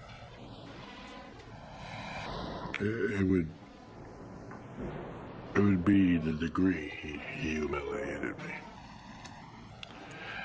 If it were not much, and it would be the time. It would be how my attitude was.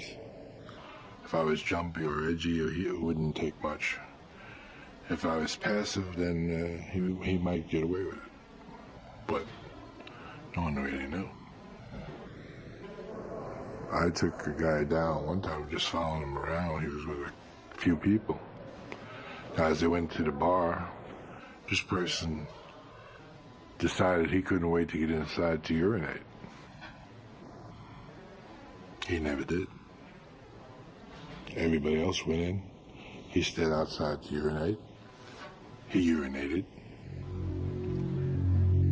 He went comfortably anyway. He had an empty bladder.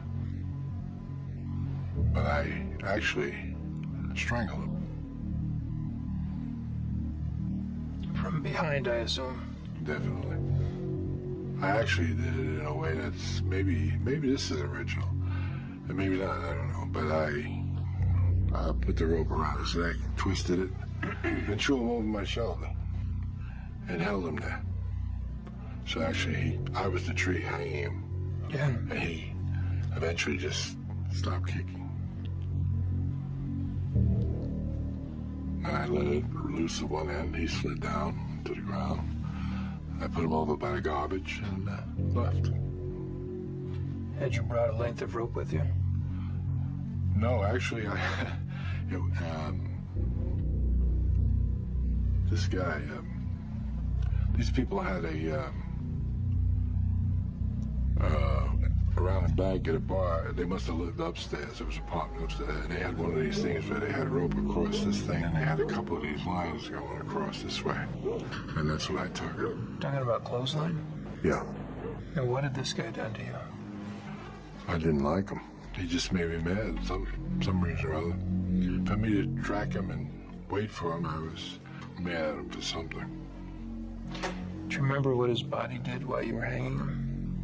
Yeah, I was twitching and kicking. How long did it take? I don't really know. Didn't look at my watch, so I really couldn't say. You know, I kept him a while. Even after he stopped, I kept him a while just to make sure. Did you have another weapon with you?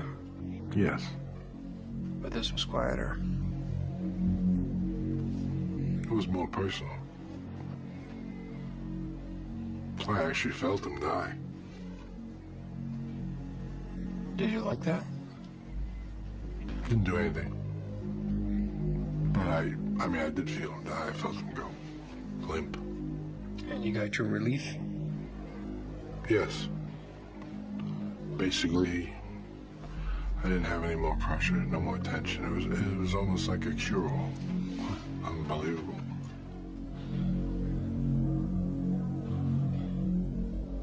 Kuklinski's early years were plagued with a hair-trigger temper. If he had a problem, he solved it the only way he knew how. I was driving in Georgia one time, and we were riding down the road, and there was a couple of vans running around, and they were hooping and hollering there. I guess they were having a good old time and maybe drinking and whatnot. They decided, I guess it was interesting to play with a guy from New Jersey, and they saw it click-clack and with their vans and push me here and push me there off the road, and they were running in and out, and what their problem was, I really don't know. Never did know. But it came to a point where I got extremely mad about that, and but it was silly of me because I was away from home. I had no backing. I had no problem. I only had one weapon, which was in the trunk, which was a .357 with a hair trigger. So I stopped the car and got out, opened the trunk. I had the release went in the trunk and took the .357 and just stood there. Apparently their eyesight mustn't be too good, because I don't think I'd walk up on a guy with a .357 standing by his side. But these fellas did.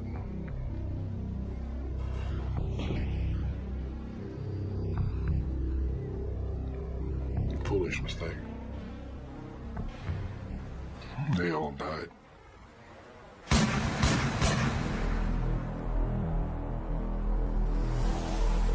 And I didn't even know them. How many? There was a few of them. I reloaded. Killed every last one of them. Yeah. And that wasn't even one I wanted to do.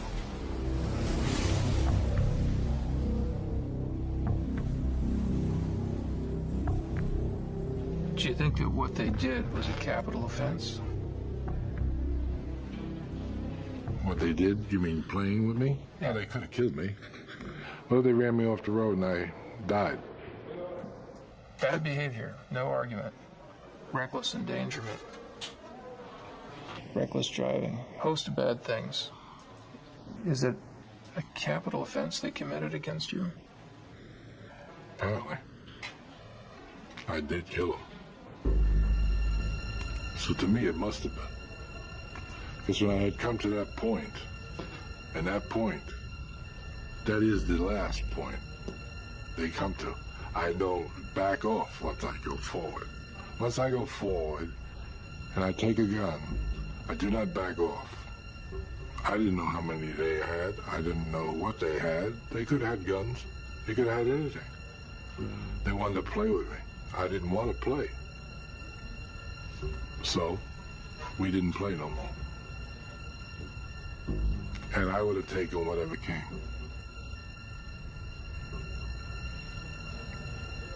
You almost made me mad. I know. What made you mad about that? I don't know, but you almost did. Can you figure out what it is? No. Try to look at it. Look at what made you mad there. I don't know. I think it must have been something you said. Yeah. Obviously, but I don't know what it was. Could it be that I was challenging you and it sounded judgmental? Could be.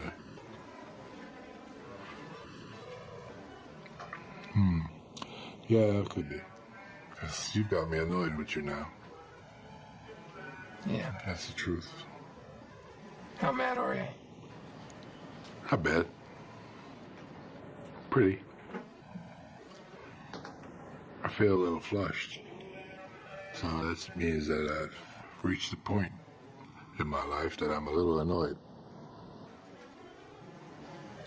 What would you like to do? Doesn't matter. I don't think it's gone to the point that I'm actually gonna do anything stupid. Just curious to myself why it happened. I don't know why it happened. I'm actually almost glad it did happen because you had a chance to see something, but I don't know why it happened. Did you feel I was criticizing you? Yes. Is that what did it? I think so. I think that's the part that did it. Who used to criticize you the most? Of course, my father. Yeah. In his 20s, Kuklinski's proficiency at remorseless killing caught the attention of the Mafia, and he graduated from the impulse murders of his youth to his new career as a contract killer. He tells Dr. Dietz about his first murder for hire. He gave me a picture of him and a description of what he does and what he generally does and where he goes, places he goes.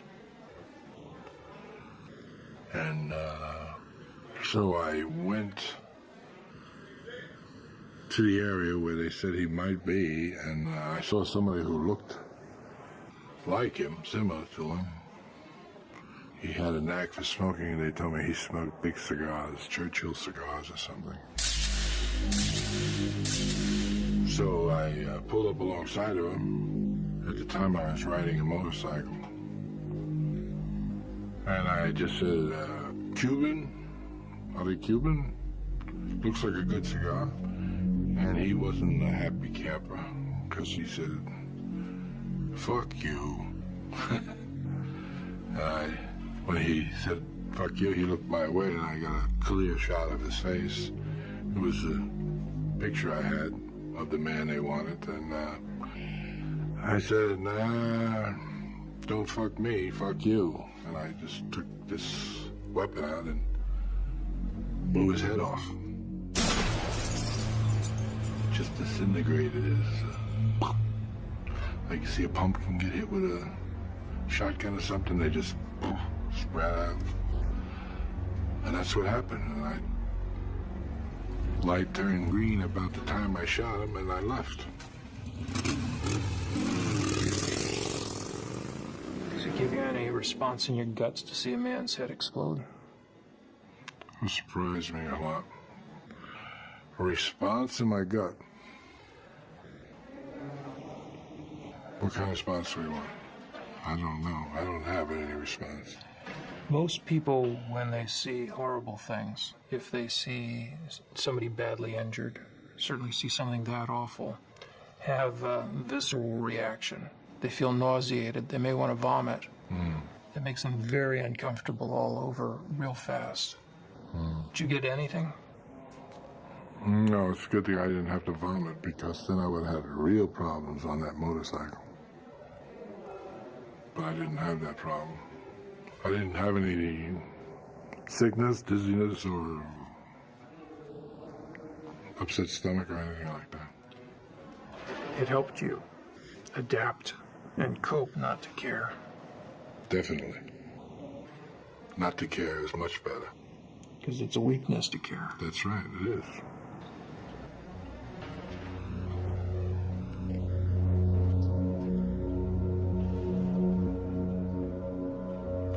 Then you have baggage.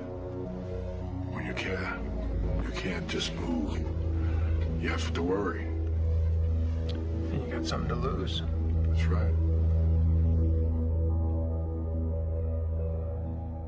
By the late 60s, the Iceman had become one of the mob's most efficient contract killers.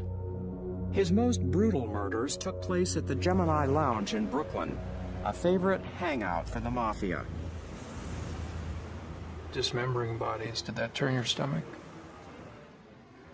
I don't think so. I remember having pizza one day while we were doing something like that. Pizza in one hand, chainsaw in the other? No. I didn't like chainsaws. That's another fable that they've come up with, that I use chainsaws. See, chainsaws are messy. Yep. All you get is little... All over me I have these little pieces of meat. Now that's a pain in the neck if I use chainsaws. Now would I want to ruin a good shirt with a chainsaw?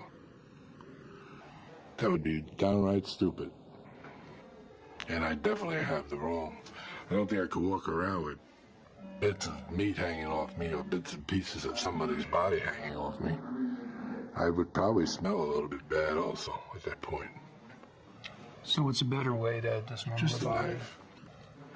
A butcher knife, you know, you cut it around the bone and a little slice here, a little slice there, and wrap it, ship it. Do you understand that most people can't imagine doing that to a human? Sure. I can understand that a great deal. I can't understand why I can. Did you have to cultivate that ability, or is that natural for you? I don't know. I don't recall. I did it. I don't recall when I started doing it or why, or the feeling I had when I did that. I don't know. Jeffrey Dahmer told me that when he cut bodies apart, Yeah. it repelled him. He found it horrible. He had to get himself drunk to overcome that Stink. natural revulsion. Yeah. It's because it's disgusting. Yes, it is. But to you could just do it. No feeling. No.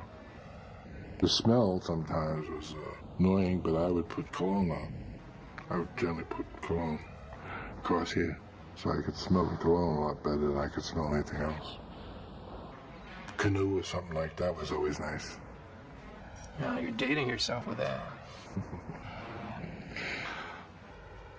But it was still nice. What else would you use for the smell?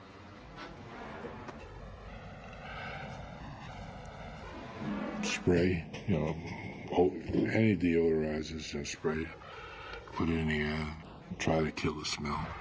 But the deodorizers actually were worse than the smell, because when they mingled, somehow they gave off a more distasteful smell.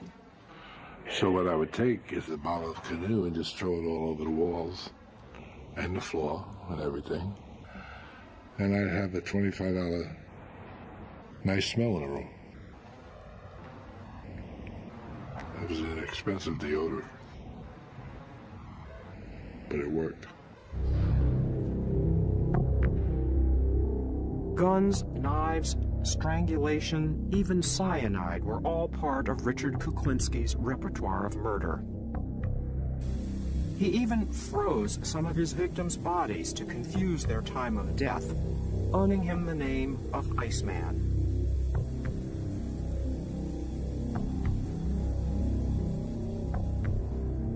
In his sessions with Dr. Dietz, he reveals that some of his clients wanted his victims to suffer before they died, and Kuklinski obliged by offering them a nightmarish death of sheer torture, a death he often captured on film. I used to have a thing where I would take somebody into a cabin or cave, whatever you want to call it, and I would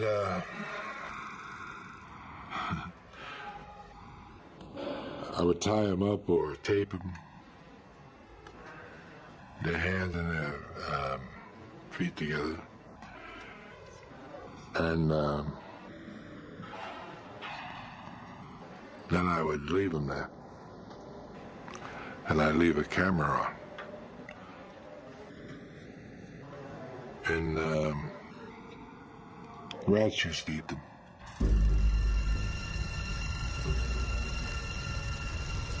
Rats used to kill these people.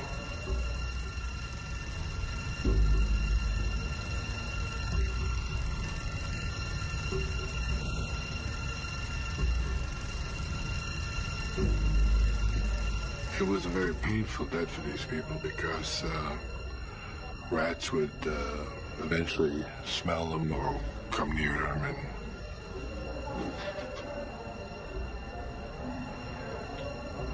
and start nibbling away at them. The people would definitely scream and yell and holler and try to get away. And eventually more rats would come and they would consume these people eventually. Yeah. But there was a lot of screaming and yelling in between.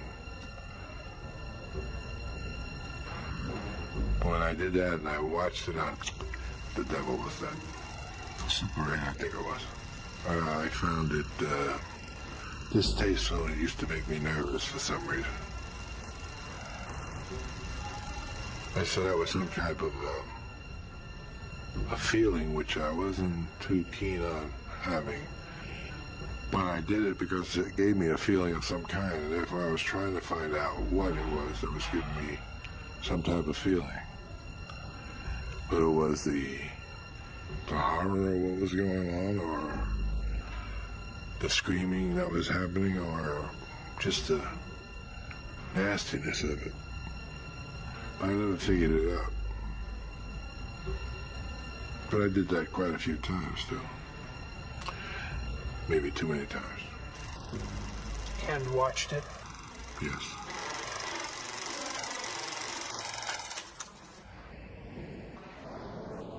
I beat a guy to death one time. I had blood in my shoes. His blood in my shoes. It just goes on that way. I threw all my clothes away. Yeah, I was driving a big Lincoln Town car with butt naked. Had a sheet wrapped around me. I'm having too much fun, you know? You realize that? I'm coming across like a nice guy. Nobody's gonna believe this. Nobody. I wouldn't believe this if I was watching this.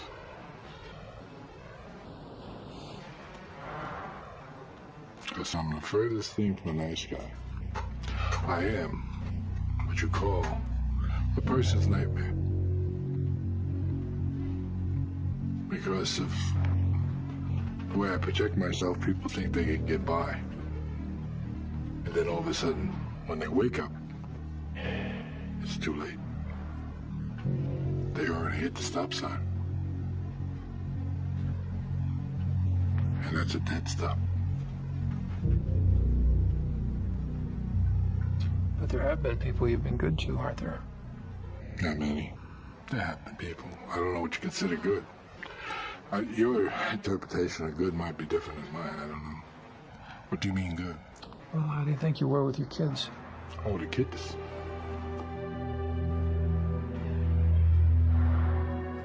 Now you're talking completely different. Now you're talking black and white. There was nothing I wouldn't do for my children. Nothing. I'd kill everybody in this room for them.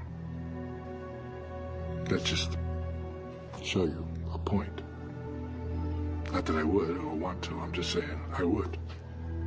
If it meant I had to for them, I would do it without even thinking twice. It might upset me, it might hurt me, but I would do it. Does that answer your question?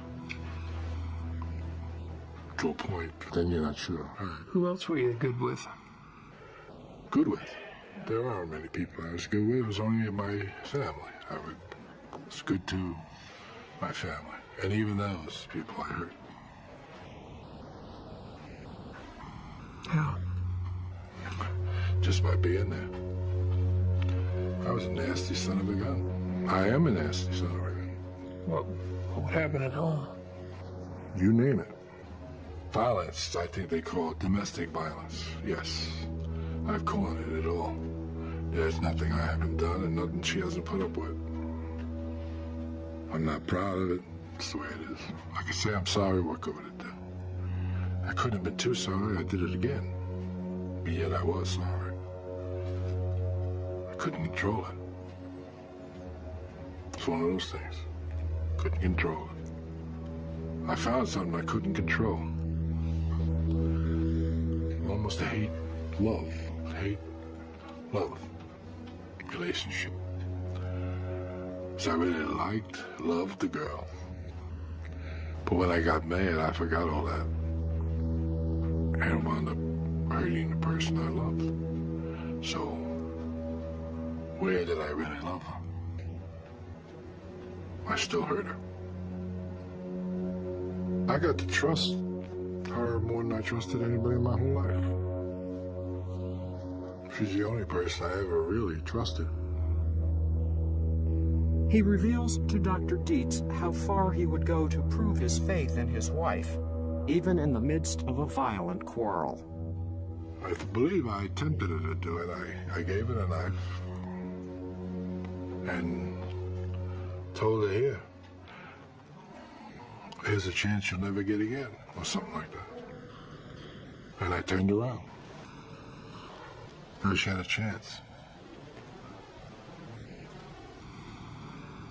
She didn't do anything. She dropped it on the floor and walked away. And I left the house. There was a stabbing between your parents, wasn't there? Yes, there was. What room was that in? I don't remember. What happened? I don't remember. I don't know. Stanley stabbed Anna. Why, I don't recall. I don't remember what it was all about, but I remember it did happen, yeah. Stabbed her in the back. Yeah.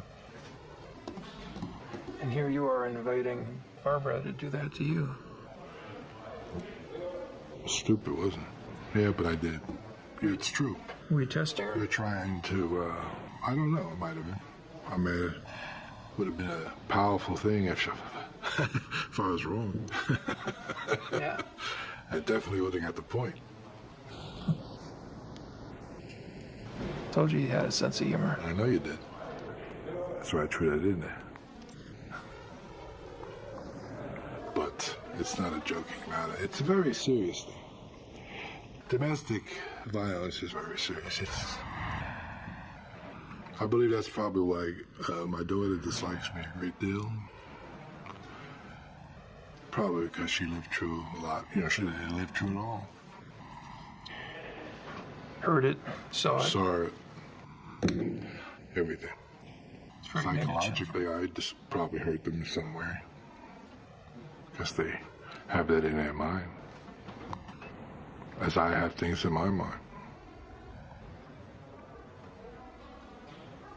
Why did you decide to talk to me?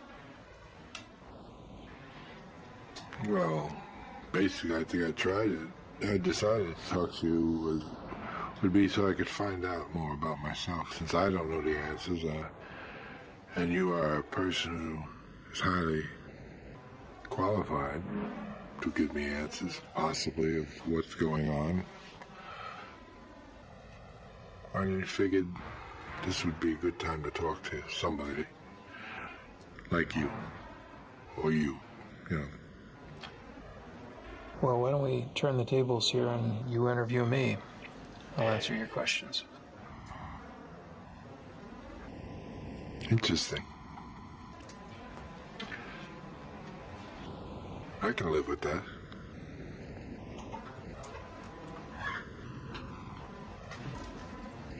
Just so happens I might have a question for you.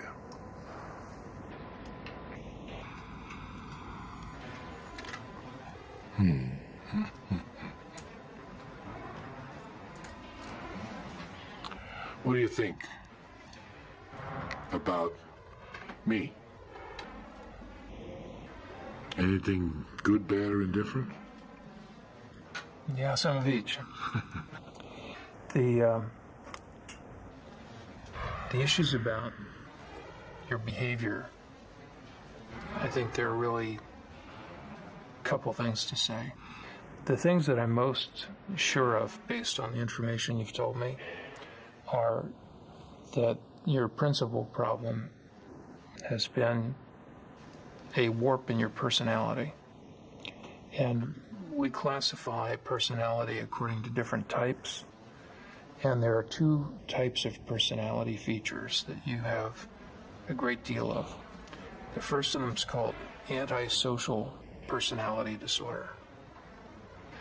What it refers to behaviorally is someone who does not have a conscience, does not have remorse, does not feel a sense of guilt about most of the bad things they do, is impulsive and violent. The typical things we see before age 15 in people who earn that label are cruelty toward animals, cruelty toward people. And an awfully interesting part of that condition is that we've got a little bit of knowledge of what causes it and where it comes from. And that's where there's some good news and some bad news. The bad news is that part of where that comes from is hereditary. That there's a genetic basis to being a fearless person. And you've told me about how rarely you have any experience that even begins to resemble nervousness or fear. It takes extreme things to make you have a sense of impending danger. Normal people get fearful about a wide variety of things frequently and would be beside themselves with the kinds of experiences that you had on a weekly basis. You couldn't have done the things you did if you were capable of ordinary fear. But the fact that you're born with a genetic predisposition to fearlessness doesn't mean that it's inevitable for you to become a criminal. Because some people who have that genetic predisposition to fearlessness become pro-social risk takers. They do things like drive race cars, test fly planes, fighter pilots, bomb disposal technicians. Now, those are all jobs where it helps to have a lot of fearlessness. And in fact, some people in law enforcement are brave and have that same capacity to be fearless. And the difference between the people who grow up to be risk-taking good guys with white hats and the people who grow up to be risk-taking bad guys with a long, long rap sheet and a lot of crimes has to do with how their parents raise them. If you raise a kid with love and kindness and affection most of the time, you've got a good shot at their growing up to be decent, caring, loving human beings and treating their own kids well. But if you raise a kid the way Stanley raised you, with no love, no affection, constant abuse, beatings for no reason, all you teach is hatred. You make it impossible for that child to grow up and form strong attachments and loving, caring relationships, or to be willing to risk themselves to protect the world. So I think you got to be this kind of antisocial, psychopathic person, both by getting Stanley's genes and having Stanley's parenting and your mother's cold, standoffish way of treating you. In other words, that part of you was both born and made. But your own kids and your own grandchildren will turn out according to how you and Barbara raised them, despite whatever genetic influence there may be. The other thing that I think is true about you is another personality style, where I think it's fair to say that you've got the features of what we call a paranoid personality disorder. The general rule for someone who is paranoid is to trust no one, let no one get too close to you, and to never forgive anyone who does you wrong. If somebody criticizes them, they're quick to respond with anger or to counterattack. If somebody humiliates them, then they must have revenge. About 1 to 2% of the population has the paranoid personality disorder. About 2 to 3% of males and 1% of females have the antisocial personality disorder. And then there's this smaller group that has both. And it was having both that allows you to have this career that you've had, and that allowed you to profit from your capacity for a completely emotionless, fearless, remorseless hit. By being free of any conscience, and also free of friends and of people who could bring you down, you were able to have a very long run as a successful contract killer, which is quite unusual. And you wouldn't have been able to do that had you not had both of those personality flaws. In your line of work, they turned out to be major advantages, kind of preconditions for a successful career. I appreciate you taking the time explaining this to me. I am probably the loneliest person in the world because I have nothing I care for, and I can't make any friends to have any kind of a relationship so I've lost everything. I've lost everything I ever cared for, everything I ever wanted. It's down the toilet. Since there is no love in my life, I must have something to replace it, so I replace it with hate. Constant hate. Constant reminder to hate. What's that do for you? Keeps my left foot going in front of my right foot. Keeps me moving. Without it, I would probably just plop down someplace and have no reason to continue. Is that all you've got left, is hate? That's all I've got left. Everything that I ever cared for is gone. Everything I ever liked is gone. Everything that meant anything to me is gone. So hate. That's all you started with, too. Then I've come full circle. It's time for me to die.